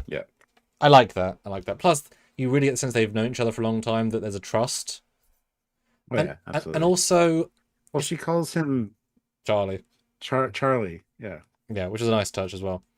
Yeah. But it's not as if, even if you're doing this big, grand, Federation-wide problem, the Academy ship isn't the thing that's going to solve the issue, right? It's not Discovery, it's not Voyager, it's not the EE. So okay, Yeah. we can lose the we can lose the Academy ship. It's fine. Everyone's off it, right? Not the end of the world or the universe. Yeah. Then we get an announcement on the planet. Attention, residents of Ukek. Oh yeah. This planet has been annexed by the Venali Royal Empire. Non-citizens have 1 hour to depart the planet. Ah, they did say that. Okay, I didn't hear it a second time. At least they give them a heads up. But it doesn't include spies, which in fairness is fine because you don't want them leaving. And then she's like, "Oh, I gotta leave, gotta get the transport, gotta get talk to the captain, etc." But talk about the Empire thing. I thought they were just pirates, Stuart. Well, it could be that they are trying to invoke fear in everybody by announcing that they are an empire. Yeah. And yeah, it could be that they've grown and they are kind of a. But yeah, Empire. I instantly got like Star Wars vibes. Like the literal Empire is here, annexing this planet. But I never got a sense the finale were all were that. They always just seemed like pirates. A ragtag group of pirates that we don't know how many are involved, how many different kind of ships they have, how many species. But anyway. But it would be funny, not perfect, but if you took that, because like you say, this in particular, it reminds me distinctly of Star Wars Episode 9. They go to the snow planet at the end when the Empire are doing stuff. They come in and they find the lady who had a thing with Poe. I think you could cut these close-ups exactly into that sequence. The Empire says doing a thing. Cut to the exact same color grading. Everything would fit perfectly, right? Mm-hmm. Just same tone. But yeah, I think it's just Empire because intimidation. And in fairness, if they've just made a mine that will actively stop the cops from being ever able to stop you, if this is day one of they've made an empire because they know the cops are gone, that might be their new thing because they've got confidence. So I can actually kind of see them being now they're starting. So yeah. Sesiguru 2000 throws in €5. Thanks so much. Thank you so much. Kicking ass. Why would they care about non-citizens on the planet? I mean, in fairness, you don't want renegades. Let them leave. They're annexing. They're here to rule it. Mm-hmm. You want to rule with as little an iron thumb as possible. Because pirates they're not like Paraka's not a mass murderer. He just is a semi-mass murderer if he has to be, right? There's a difference. He's a bit of a dickhead. And a dickhead. Yeah. Yeah. Yeah. But then she leaves, and we get the scene with Caleb and basically calling him out, like the Clown Prince, and to Genesis, you'll never live up to your admiral father. And then he goes to say something to Sam, and Sam just like, you're full of shit. Gives him a big hug. I love that because it shuts him down instantly, and he's like quivering, his lips quivering. Is great. And she's like, Genesis is like, no, he's the smartest guy in the room, or at least that's what he tells himself. So he's right. We're gonna leave him here. Let's get the hell out of here. Great scene though. Very well played. And yeah, push your friends away and hurt their feelings so that it'll be easier. I mean, I think it's a little bit of a step. I'm sure he found his mom, but anyway, it's fine. It's the sort of scene that I can see a lot of the more hater channels picking apart, saying, "Oh, why is he being bad to everyone?" Blah blah blah. But you need to appreciate, as you said, he's just doing this. It's a trope. It's a trope beyond trope. He's pushing them away so they feel less guilty about leaving him. Tales old as time. There's nothing special about it. And while he does have these points locked in the bag, he wouldn't say them under any circumstance, right? Mm-hmm. We've all got things we know about each other that could be mean if you just want to do something, but doesn't mean you feel them necessarily. We know each other, right? But his acting is, the hug really makes the scene special. Like you said, it's such an abstract thing. It shows he's growing. It's that subvert expectations. This face he has is excellent. It's like, fuck you guys, I'm trying here. Right? It's great. And obviously, everyone's going to be hurt from this, but it's a shitty day. It makes sense. As he says, I didn't catch the first time, but the second time it really hit me. I was forced. It was Academy or prison, Yes. For Yeah. once, I'll make a choice. It's not a gunpoint. Didn't catch the first time is such a good line because Yep. this is both for to find the mum, but also to not be in prison. So it's totally fair that he wants to leave. He has no obligation to them really, and again, the scene's impassioned, so everything's said with a grain of salt. But Blue Guy says you're a coward, but it's also brave to leave everything he knows to go with his mum. Mhm. That's also brave. It's not cowardly Yeah. because he has no, is nothing. So I disagree with that a little bit, but it makes sense he would go, especially as they've not expressly worked out communicating. Like you could make it make sense, but they've not worked out. You know, like I could lose her again, or she get captured, or she'll be on transport. Like she's right here, right? It's why at conventions I often say if the actor's there, they're not busy, shoot your shot because you're probably never going to be in a room with them again Hmm. ever in your entire life, right? And they're right there, so you know, Yeah, you said that to me a number of times at conventions. yeah. And it often not every And time. I and I'm Canadian, so I'm too nice to just randomly walk up to somebody and You experience, man. start chatting. I know. I know. And that's why It's I not. said I'd sneak Martin Green at the end of the convention. Said hi to her, got to walk with her to her photo shoot or wherever she was going, but that means I got a few more seconds and because she was not in the booth, she was doing something different, and yeah, it was a good little hello, and didn't technically lie saying she's great, but I said things I believed into her. That you know, yeah, she was very busy the rest of the convention, of course. Yeah. Right, good scene. And it's because the acting's so good that I'm not particularly bothered by being in a boring room that's the same room. It just keeps me going, right? Yeah. Just. So as I said earlier, the shuttle scenes with these guys and this scene in particular, I think, are very well done. Mhm. I don't give a shit about any scenes with the mom. Like these, the main character scenes together, I think, are really well done. And so I will give this episode that. As much as I didn't really enjoy the episode, these scenes were great. So Great. yeah, I was shocked they got captured straight away. Didn't see that coming. Nice little twist.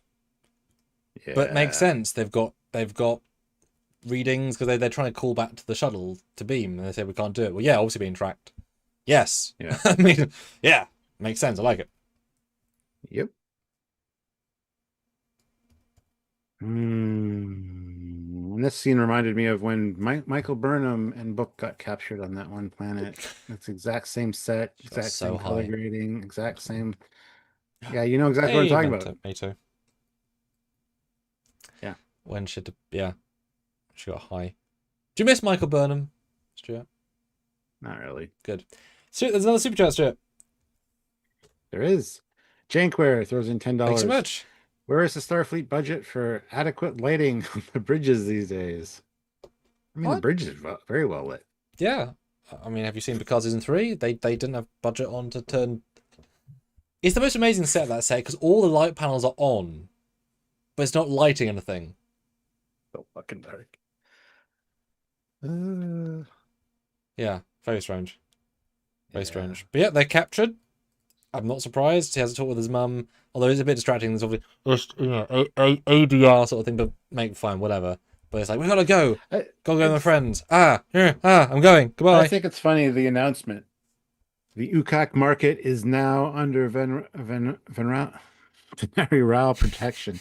3 Federation spies have Yep. been captured trying to steal from verified, and then he's like, "What's going to happen to the Federation spies? Yeah, They're yeah. going to be executed. So let's go." It's like, what? Well, I guess she They doesn't. haven't. She doesn't technically know it's the kids either. Yeah, she hasn't caught on yet. Yeah. That's a little silly to me. But I guess she trusts her son because Yeah. that wouldn't join Starfleet. Because the last words she said to him were, "Don't trust them." It's the last thing she would assume. Yeah. The very last. Yeah, Genesis even said, just tell your mom. And he's like, Mhm. "No, that'd be a bad thing. Can't be Mhm. that bad. Oh, trust me, it'd be that bad." Which really sells when she's Aki later. Like you forget how Yeah. big it is until she's presented with the devil. But yeah, when she realizes that's her friend, that's his friends are Starfleet, and he doesn't say I'm Starfleet. He says, Federation. yeah. But I mean, the way he expresses being friends with them is he's not explicitly saying I'm Starfleet yet. He's really holding that back just Yes. enough. Which is, but like every layer of the onion is having to be brought back as like, yeah, they're my friends, blah blah blah. But I like this little like, what are you gonna do? I didn't think she was gonna come back, so I was surprised. I thought something else would happen. Yeah. So I like the unexpectedness of this. Even second time, I'm like, okay, cool. then we get, yeah, this is a Federation style transaxlating relay. This style. You can tell by the Um, coils, yeah, the springing sure. coils. I love how they keep punching fucking Raimi in the face. I expected him to like go full Yep. Kionian because he had like hard shell skin essentially. Mm-hmm. But I Mm-hmm. love the way he's also like gets in her face and like spits. Like, yeah, that was great. Yeah, first time I just enjoyed the joke of it. That hologram you can't hurt. Well, you can kill, but you can't hurt. Lady who is much smaller, who could be the weakest of the bunch. I'll beat the guy up who can take it. Hmm. There's nice logic to that I appreciate. But he just takes it. I probably could have 3 or 4 more punches though, just to really make the point. Just like he's like, let's just make it more funny. But yeah, second time round after our review, I had seen it. I was shocked. The punch and like make his face go because Yeah. I assume he's holding his shape on purpose, like a shapeshifter to some extent.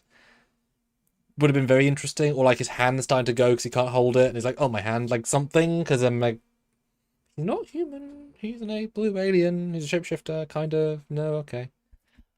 I guess his blood is red canonically, or does he make his blood red? I don't know. It's good apart from the fact he's an alien, which is ignored. Yeah. Fedajin throws in €2 and says, would Star Trek United rock ratings? I think so. Yeah, I believe it would.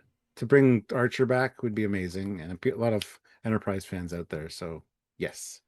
And hey, you're new to the channel. We interviewed Mike Sussman about that specifically. So Yeah, go with Trekyards Mike Sussman, and you'll find those videos. exclusive on the ship. It's a fun time.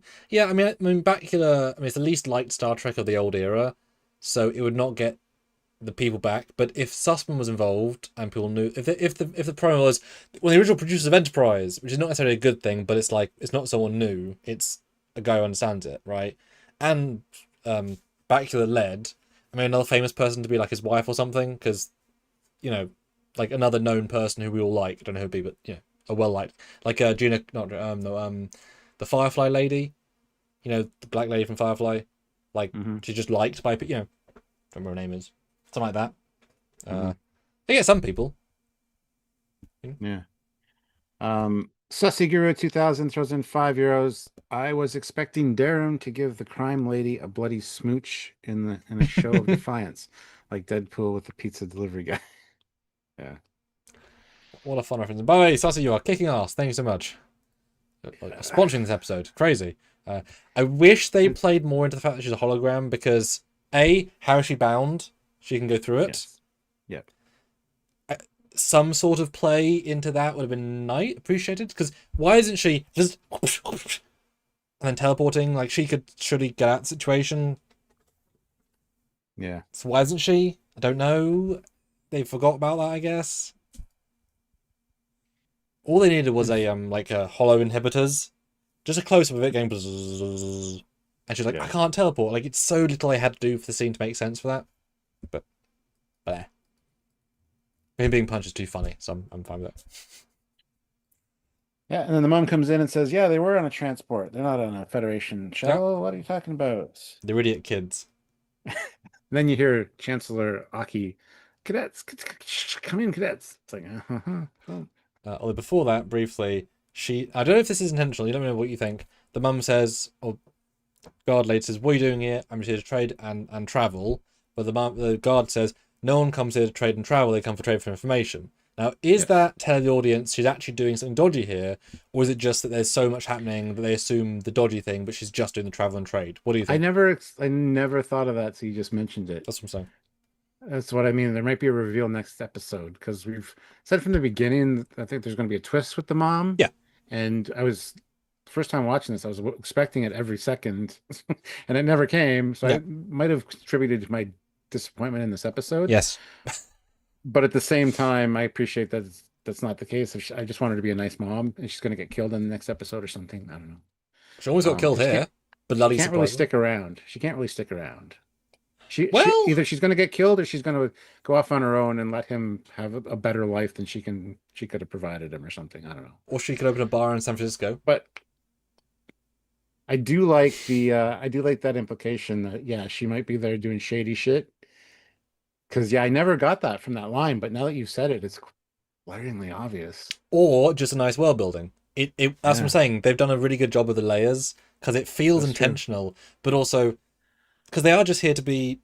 We're here now, but there's gonna be layers of any society of dodgy stuff. But she's so damn sincere, this actress. In I'm just here to trade. I buy it Mm. every time. There's nothing else happening in a dialogue. So, but Mhm, she mhm. has a gun. She shoots them. So like there is that. We'll get there in a second. But yeah. So kids, or whatever. I like the com. What the hell does he say before he holds it up? Because both times I don't understand what he said about playing dice. But I'm like, what are you saying, sir? I can't hear.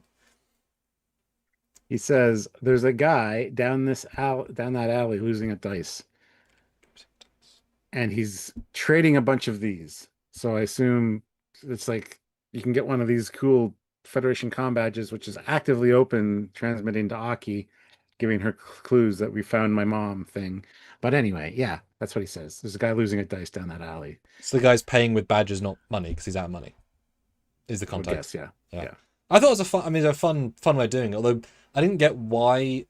It, it's a good plan for Aki, and obviously that's the point. But I don't think anyone would just say they're not spies because someone owned it here. Like that, it's not a normal thing you Mm. do. But I like the help without saying help. Although he could have said help, but this is quite a fun thing. Uh, do you know him? No, don't believe you. It's like yeah, Well, the fair. interesting part is, Yeah.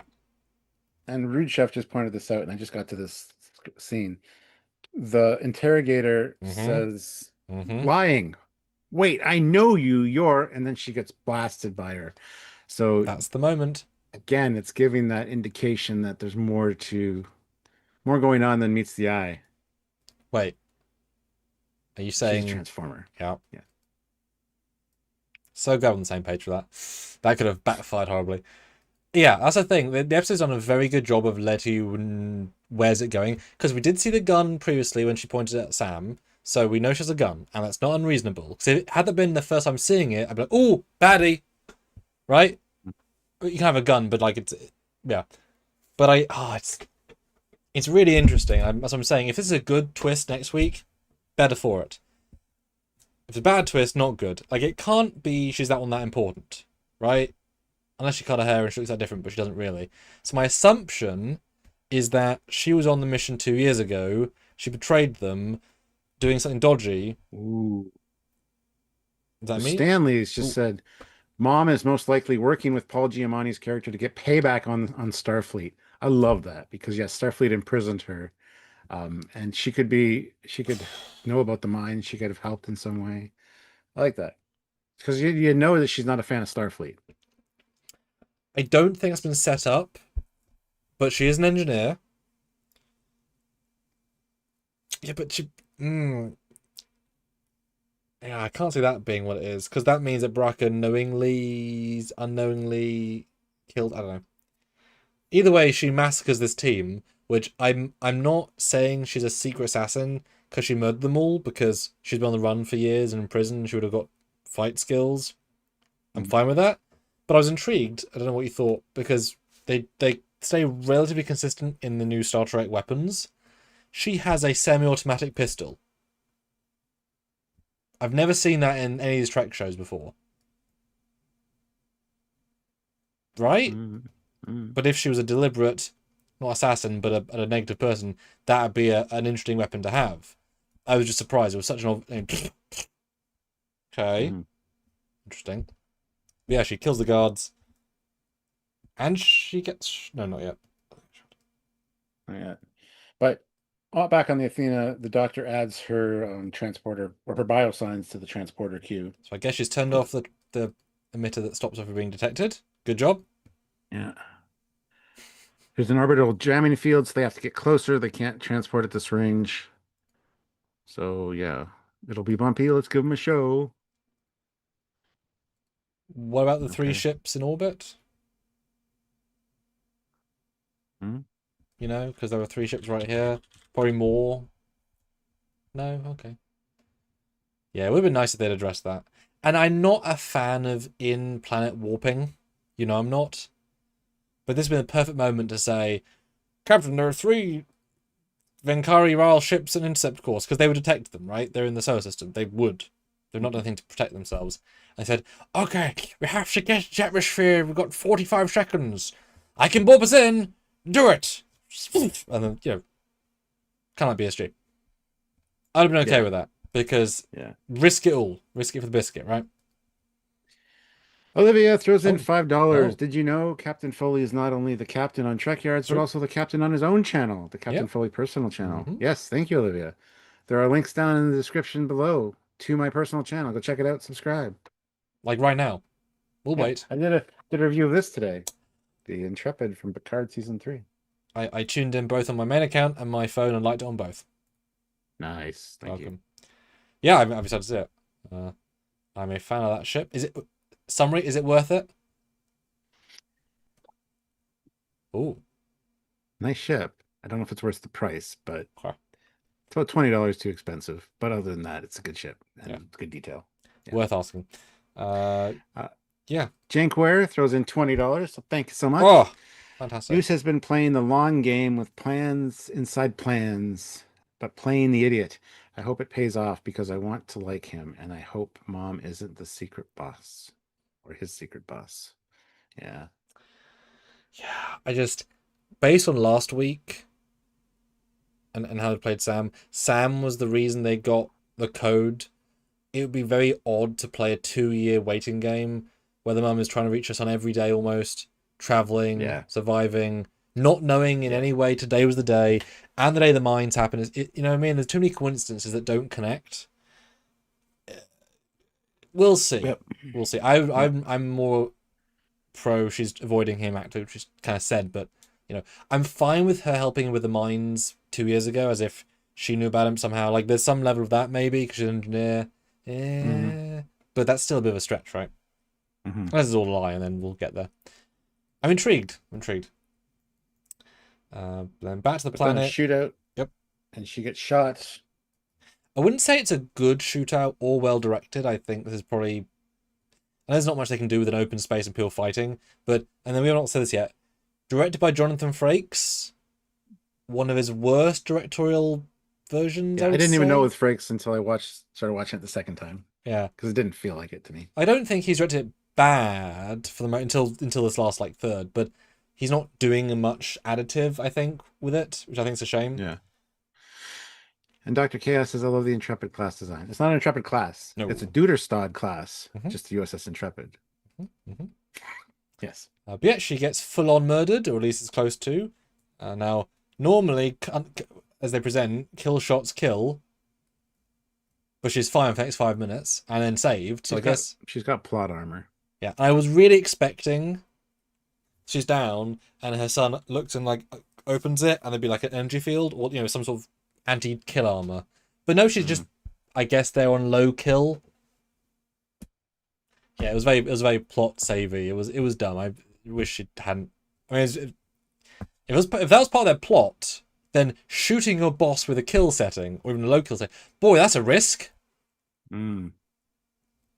But also, she could have died just then, right?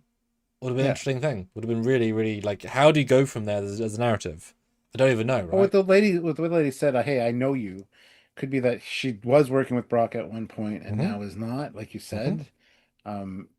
Which I would appreciate that kind of twist. Yeah. You're one of Moose Brock's most wanted right now. I know you. Oh. I've seen your poster. Whatever. I've thrown knives at your face every other week. Yeah. You had long hair last time I saw you.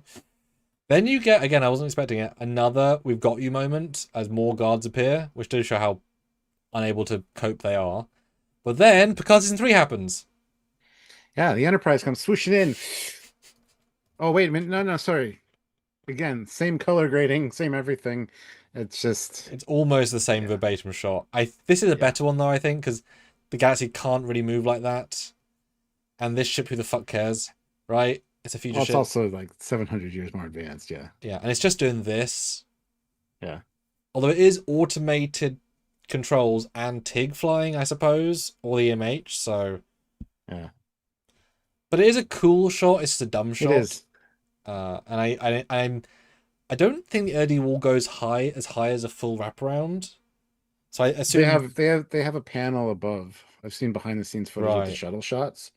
where there's like a Right. warp effect on the ceiling, but it's not Okay. attached to the side ones. There's something CGI happening here to blend it, but I also think they have projected it. So there's again the black levels are wrong. Yeah, it's got the weight of an amusement park ride. Seeing it because if it's really on set, then it's been limited by the projection. Yeah. But it's still cool. Although I don't know why the guards aren't shooting them. There's an odd delay here. Even Sam throws that one-liner. It's a small thing, but just shoot them. Yeah. Right? But then they get beamed out. Yep. And something really annoys me in the next scene. Oh, fantastic. Oh, no, this scene's terrible. Yeah. This is the next, 6 minutes is not good. Yeah. Yeah, Raimi's bleeding from the nose and mouth, obviously, because he's been punched. So the doctor, of course, has a Genesis. It's actually Genesis that's holding it by the looks of it. Mm-hmm. I thought it was the doctor. Anyway, dermal regenerator, fixing his face. But meanwhile, we have a lady on the ground bleeding to death. Well, cauterized. Sure, she's dying, and Very dying. we probably learn about triage. Maybe help the dying lady. Yeah, help the dying lady before the emotional reunions and all that shit. I mean, you could argue it's character development to ignore the dying lady and go for his daughter instead. Oh, it's in the wrong direction, their character development, but sure. Well, he doesn't know, in fairness, but the scanners would detect her life signs are fading, so they would know that going into the beam. That it says that as part of it. You would know. Yeah, that. with the transport log. Yeah, absolutely. So he would know. Anyway. Yeah. Sesagura 2000 throws in €5. I'm fine with the black levels because there is a lot of fog and dust in the scene. Not that much, but I see the point. Yeah. But this is where the episode breaks down. They've run out of money. They haven't got creative energy to wrap around that because they absolutely shot them in the atmosphere, going up with the ships coming and firing torpedoes because it has such a hollow theme park fan film feel. They've got a set and they can say things, they're epic, but they can't do anything with them. One hit transports it down. No, they're not. Your shields are fine. Doesn't make sense. They get out of the atmosphere, we don't see it. They jump to warp, we don't see it. They're being chased, we don't see it. They're being attacked, we don't see it. Mm-hmm. And all of it. Vinali vessels are coming in and they're getting shot at with torpedoes. All those single torpedoes, they move all the lights. Like I said at the start, it's just absurd. I mean, it's better. This is why sparks are important because they. I don't. Spark plugs are failing, fine, but why all the lights off? They're LED lights inside banisters. Why are the light systems failing?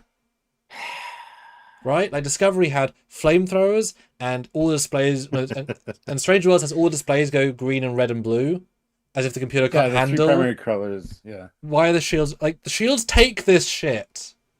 It's not tension adding, it's dumb, and it's just badly done. It would be fine if they cut to the exterior, they're firing, and a torpedo goes through shields, and we're seeing that, and it's a new weapon. Awesome.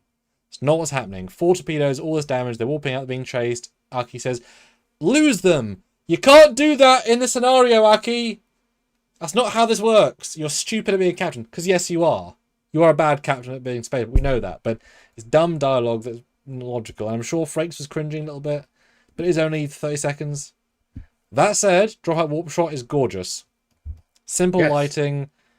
I like the wings. The feathers coming into formation. That's cool. Yeah, the fact the space gets brighter, just beautifully simple shot, and even the ring subtly off axes to the saucer. It's really subtle stuff, but it's a very effective shot of they've nullified our FTL properly. It works very well actually, so that's good. Yes, but they showed 5 other shots to give you tension. Isolytic charge that knocked them out of warp. And we got 3 ships come in behind them with tractor beams. Although, interestingly, I'll leave it on the graphic for a second. They said, so this, as you'll see in a second, they've got this graphic where 4 ships are above Athena, pointing red lights at Impulse. There are only 3 Viral ships. They don't shoot at Impulse. And I guess they changed between the CGI from the exterior to the interior graphics, because that's not what happens, nor is it they haven't arrived yet. Small thing, but then they drop out of warp. Small thing, but they must have changed the story slightly. Yeah. But I really like the shot as well, and you never see this. Tractor beams would affect warp bubbles and all the things. It's a really fair strategy, right? Absolutely fair. Yeah. I like that. It's effective, and it means that Braka wants them alive. Another Yes. little storytelling trick. It's effective, right?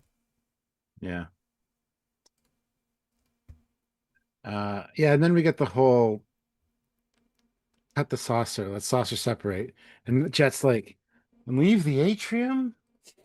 I'm like, no, please don't leave the atrium. You need that to film every fucking scene for season 2. Because they just overuse it. Please don't leave the atrium there. That would be awful. Not the atrium. Fuck. Yeah. Can you imagine if you like hid your most rare possession in a classroom you thought would be safe? Because Yeah. this is the thing that's on the San Francisco Bay line, and now it's in a Venari Roll annex planet being tracked beam by 3 warships, and we're going to jettison it. That said, awesome concept, really simple. We've already established it previously. We know they can go to warp. All that stuff's absolutely fantastic. And you never use source separation, and there it is. And you do feel a sense of loss. This is our genuine home. These rooms. Well, as you pointed out, the saucer has the oh actually no, Stuart, it doesn't. I commented in the actually took it out in the review saying how the crew quarters are in the saucer. They're not. They're in the inner ring, which isn't the saucer. Mm. I was like the first time, but I took it out. Yeah, so they're actually leaving all their crew quarters as well. The saucer is just the ship. Okay. Yeah, so they've lost all their possessions and all their classrooms, which is funny because I did note the second time. Why exactly does Aki send the Doctor to Deck 2's auxiliary sick bay if she knows she had a full sick bay in the atrium? So as if the script knew they had to only take the saucer, so sent to a non-logical spot for that. That's crazy! Yeah. How did she know? The secondary one with less good equipment that's in the saucer still? Yeah, the auxiliary one. Yeah. That's crazy. She knew the... Right? It's just funny because they had to put it in there, but it makes 0 sense. But it's sad they take the saucer. It's a really effective little moment. But why they're not being... I love as soon as the saucer separates, so they start firing at it. Which makes Yeah, sense, get the shields down. Yeah. But why don't they chase it?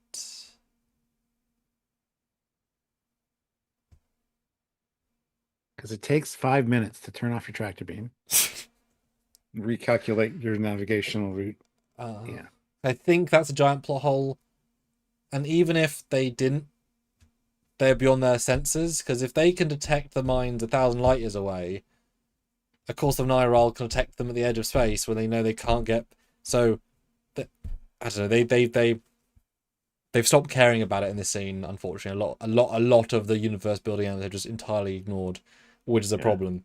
And I'm fine if they actually want the ship part because there's something on it that Bracco wants. Actually fine with that, or the tech of the warp drive or something. That's good. Then get them go. What can they do? But that's episode 2, right?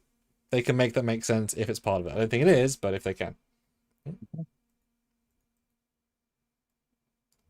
And then it's like, oh shit, we're detecting other mines. Somehow. And I love that the graphic does show 3-dimensional representation. Yes. See all the mines do and then it kind of pans down through it to just show the perimeter, which is great. Because usually they wouldn't bother with that. So I appreciate that. But forming a ring around Federation territory. And in this graphic, it implies there are hundreds with some pretty significant distance between them because they got so many systems in between. This implies they're dozens of light years across, if not hundreds, which is better. But then at the end graphic, you can see 7 in one solar system. So this is got to be the true graphic. That's got to be an artistic choice. It would have made sense to mine specific systems. Yeah. Like Tellar, Earth, just have 1 or 2 mines there. So yeah, you wouldn't be able to necessarily warp. There'd be huge holes in your warp. Like, What? And that's the thing. I'd like the plan better if they said we're detecting 300 mines. That's not a lot, but they've placed them so that all the famous warp routes are gone. So we have to do some stupid math. So every single trip takes 3 times as long. That's enough of an impediment, right? No one can exactly. respond because we can't get anywhere. We've got to go around, and that's that. But it's a. But I like this plan. I didn't see this coming. Did you see it coming? The trap them in. Mm-mm. It's dumb for scale, but it's a good idea in terms of we don't have to kill anybody. Just got to keep them in. And these are all self-sustaining planets. If this is now the forever state, people can have long lives inside Federation space. Well, It's not yeah. And they're all emitting an energy field, which Yeah. is basically a tripwire. Yes. So those fields triggers the mines if you go near them. So Well, they only say will they ever say warp? They imply it warp, but instantly I'm thinking transwarp or slipstream or blah blah blah blah. and they just say we can't cross here, which transwarp would make sense. You'd be able to get through, I think. It's just another Spore jump. I would have no issues if Discovery showed up next episode. Honestly. It has to. It has to. I mean, I would be fine, kind of cool with that. It would kind of be like I'm happy to see Discovery, even though, like I said, this episode it felt like a Discovery episode vibes. No, sir. It'll take 3 showers after the next episode. It's fine. Yeah. But it has to show up. They've set up too much. It's literally the only ship that's useful in this entire scenario, and it's the perfect thing for it. Yeah. That said, if they said Newsbracker mined wherever the ship is and Discovery can't leave, also works, right? Either way, if there's a signal I'm saying, and you think your Discovery can help? They're stuck in my minefield. It's the Tophian minefield, and Ceres is there, and they can't move. What? Nothing. Daniel Hall says Braca got a hold of the Red Angel suits. That would explain a lot. Just sort of flying between zones. Yeah, 3 months for getting for the mine deployment, I guess. I mean, they are red mines. Red signals. Red signals. I mean, it's a lot of red signals. It's a lot of red signals. But I mean, it is a genuine hit a brick wall moment of, oh no, it's out of nowhere, but it's been set up without you realizing. It's leaving our crew at the whim in not a full ship, so lots of stakes. It's a very effective, even if the logic doesn't work, it's a very effective end of the season. I'm so thankful it's not the end of the season cliffhanger.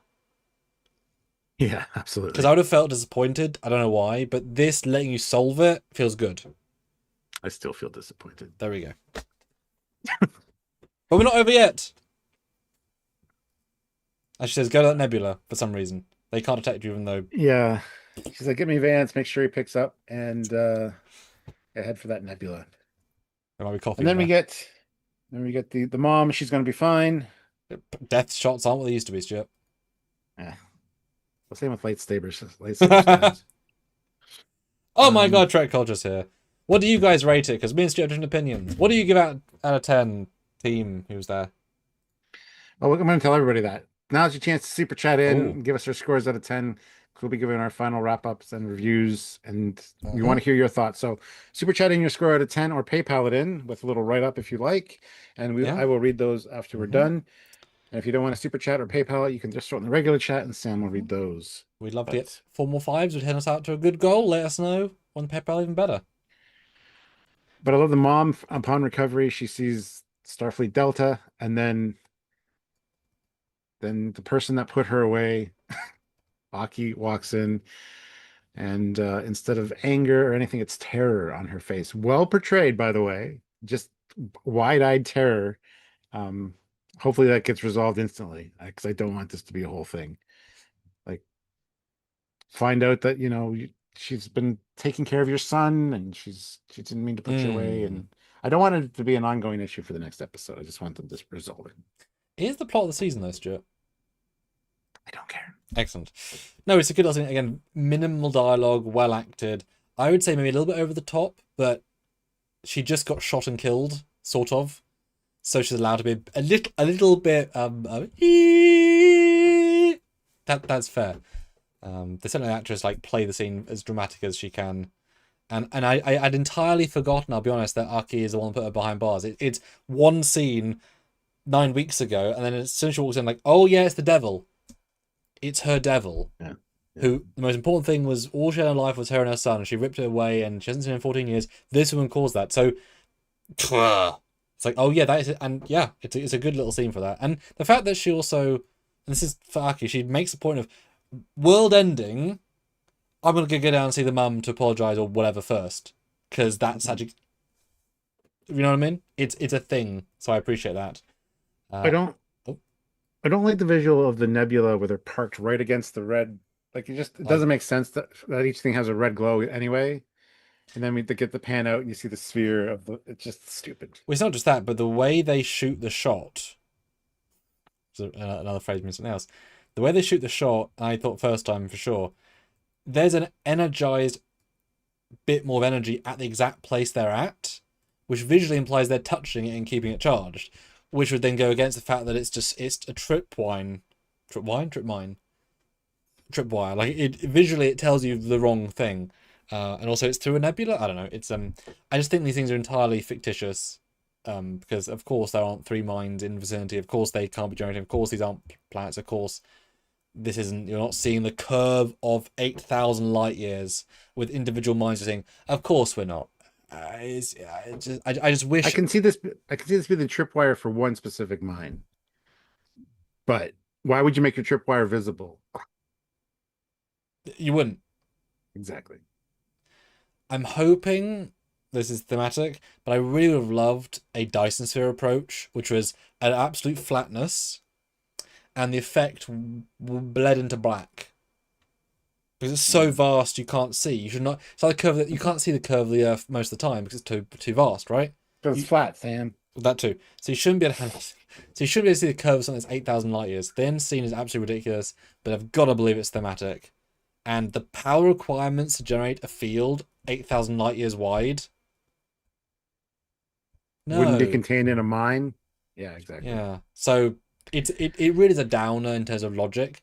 But if you're not a Star Trek fan who doesn't understand the higher up sort of logic, it's a really great ending visually. Unless you're a Star Trek fan, you have to think about it.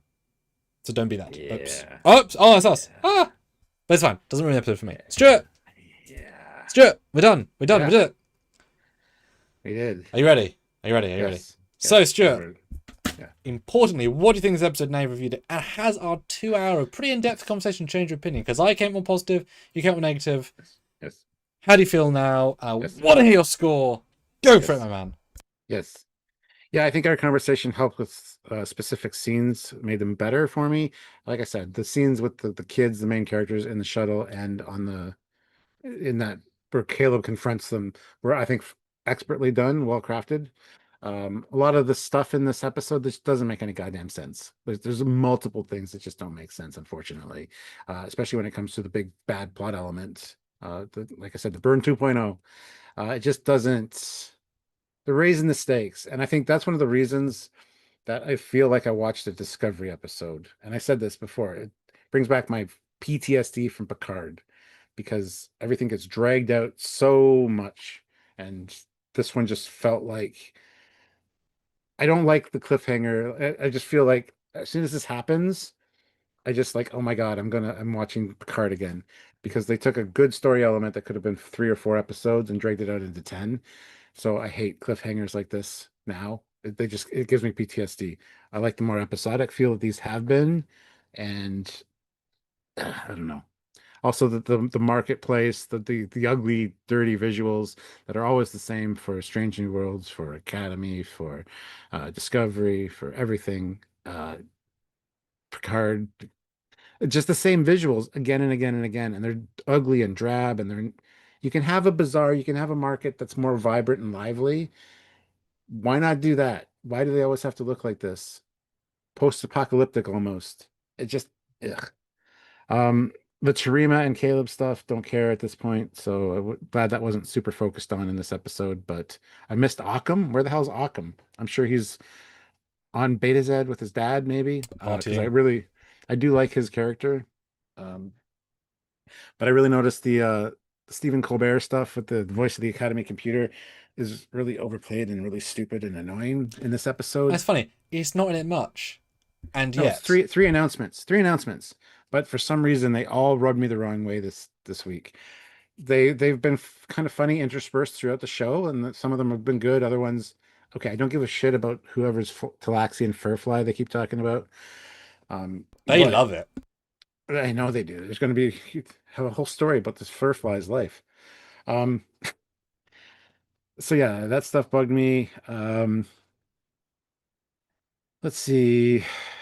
Like I kept waiting for the mom to have a twist where she was bad. I'm glad that hasn't happened, and I kind of hope it doesn't. But I think the first time watching it, I was anticipating that, and it just never came. And I think I had that build up. I was just like waiting for and it just never happened. And I think that kind of put me on edge, maybe. Um, the space scenes were good. Uh, yeah, I don't know. I think this one might change. My opinion might change based on the next episode. Kind of, the next episode could make or break this one. So we'll see. We'll see how it goes. But as of right now, I still feel like I've watched an episode of Discovery. That being said, our conversation and going through it has helped me appreciate this a little bit more.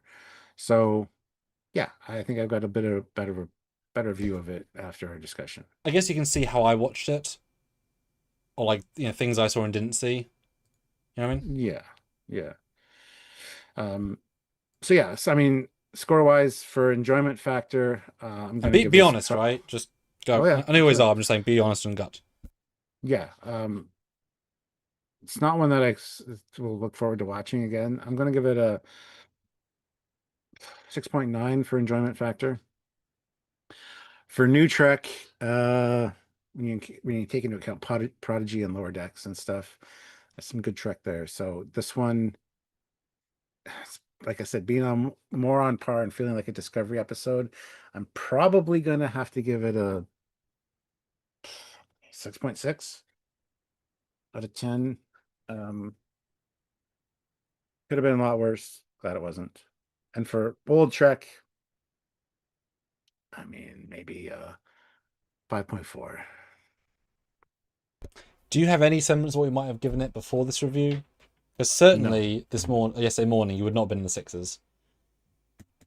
probably not. I don't know. I don't really think about it until we do these. So Would it probably at least one mark lower across the board? I would Fair to say. imagine, yeah.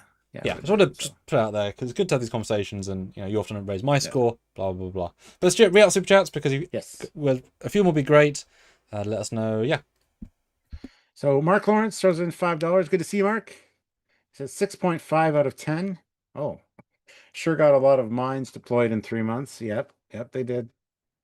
Sesiguru 2000 throws in €5, so thank you. Right after watching the episode, I was at a 6 out of 10. Plot heavy, little Trek in it, but fine. Upon reflection, I am downgrading it to a 4.5 out of 10. Wow. Interesting. Okay. And then we've got Jankware who throws in $20. So thank you so much. Characters 8 out of 10. I would have to agree with that. Story 4 out of 10. Eh. Star Trek 3 out of 10. And lighting dark out of 10.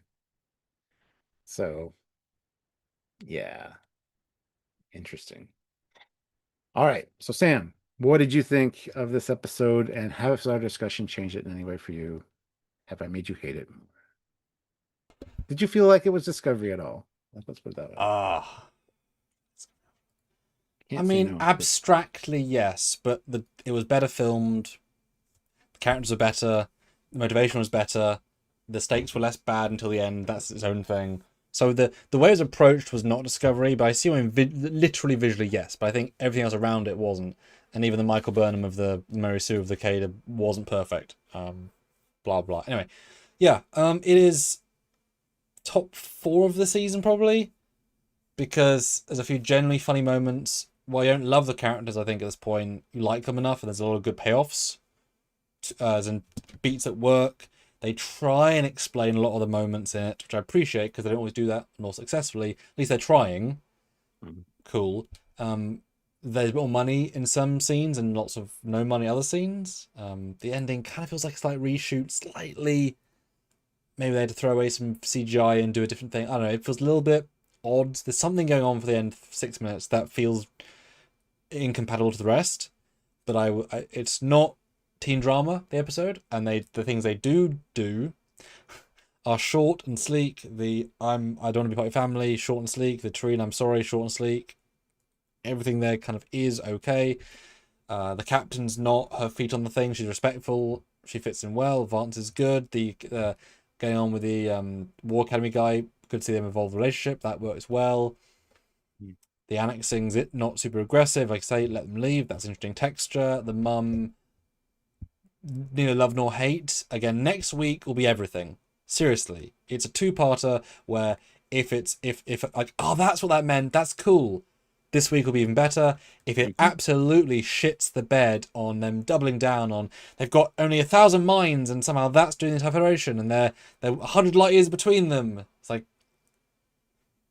if that shit doubles down, this thing will slice apart, right? The goodwill it's generated is good. We'll see if that continues, right? But I enjoyed it for the most part. There was very few moments I didn't like specifically, and even that end space battle, which is absolutely terrible. The 3 shots there are great. The 2 shots there are great, really good. But I just sense low money. I feel it. They ran out, and that's it. It just, have 4 less extras on the day, right? Don't put the guy in Ferengi makeup. Use that 5k to do another CG shot, right? It's that sort of, but I can see why they outspent because CGI's last, right?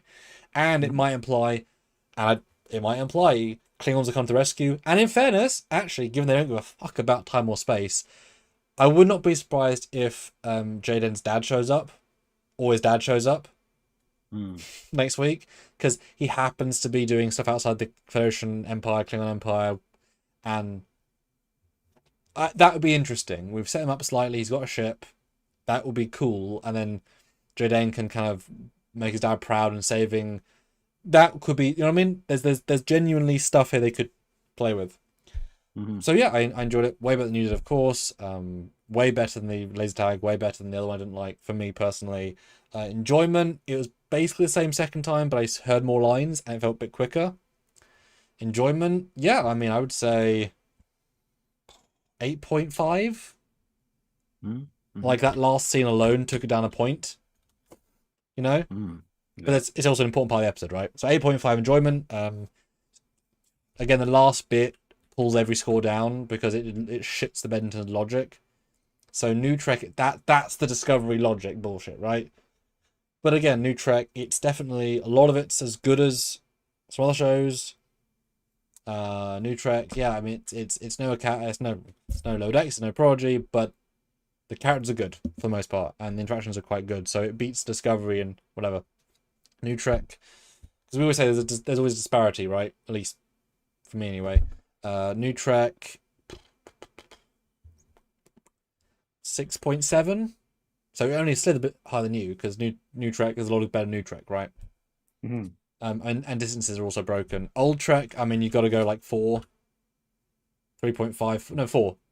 So it's funny, I'm way higher than your enjoyment. 1 point higher New Trek, actually worse than Old Trek. So I both love it more, like it more, and hate it more, all at the same time as you.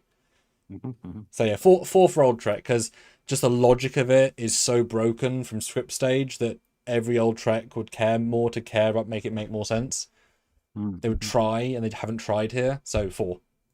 So there you go. It's both an 8 and a 4 at the same time. Hence why you need more scores than 1, because it matters. Yeah. Oof. All right, let's see what the non-super chat scores are. Oh, they did also ask a poll, and I closed it. I said, what do you think of the mind plot at the end? Makes sense, not make sense. 86% say doesn't make sense. I have 64 votes. Yep. And I asked also as well, do you like the episode more, less, or same based on this review? And it's 62% the same, 17% more, 21% less. Done jack shit for changing people's opinions. Oh well. And Fetagen says still no. Or by the way, we had a Kelpian student on episode 9. Yeah, the Kelpian's been in it since the beginning. Pretty much every episode. Times. Yeah. He's just a bit shorter because he's, I guess, younger as well. All right, non-super scores as you said, Stuart. Let's see, where do we start? We've got BJ 6 out of 10. Redrum 6 out of 10. Aussie 9 out of 10. The Stanley 6 out of 10. Fediagin 7 out of 10 for Star Trek Academy as a whole so far. Some episodes lower, but it was one time it was higher. And the Klingon episode liked more of 7. Makes sense. Aussie again 8.9. Monks at 9. Joseph 7.3 again. Needs more to be complete. Yep, 100%. Anton 7 out of 10.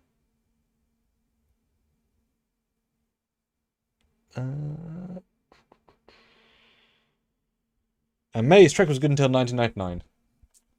Okay, so a lot of 6s. So you're about the same, and I'm much higher. Let's look at Old Trek. All right. Well, thank you for joining us, guys. We really appreciate you. To the new people, Fedigen, welcome to the channel. Check out that Mike Sussman interview, and check out the interviews we've done for the last 12 years. We've done a lot of interviews with a lot of designers and people. Couple of things.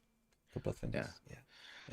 Yeah. Next week, check out our content on the weekend as well, and come back next week for some lives, and then the finale on Friday. So yeah, come here next week, because this is, I mean, either way it'll be a moment, right? Either we'll be, well, we're back.